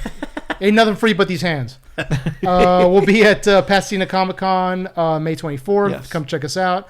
And Nostalgia Con Friday, June 6th, starting June 6th. Boom, boom. So come check us out. 3-day event, and we should be there at least definitely Friday, Saturday. Yep, so. We'll have some mats and set up for Chad. For Chad, and for Stan, too. Yep. And then if you're like a tattooed goth girl over 6 foot, I will have mats for that, too. Yeah. Oh, we're all wrestling? Was that what's happening? Sure, that's what we can call it. Rhea Ripley shows up and just crushes you. I mean, look, no, please don't stop. If I am wrestling, I need to be greased up like groundskeeper Willie. Yeah, grease me up. No one will catch me. All right, guys. As we say, enter the Nerdom, exit the Cineverse? the possible Cineverse. Yeah, I hope so. The Cooglers zone, the Coog zone, Coogler zonies. Yeah. Yeah. So long, everybody.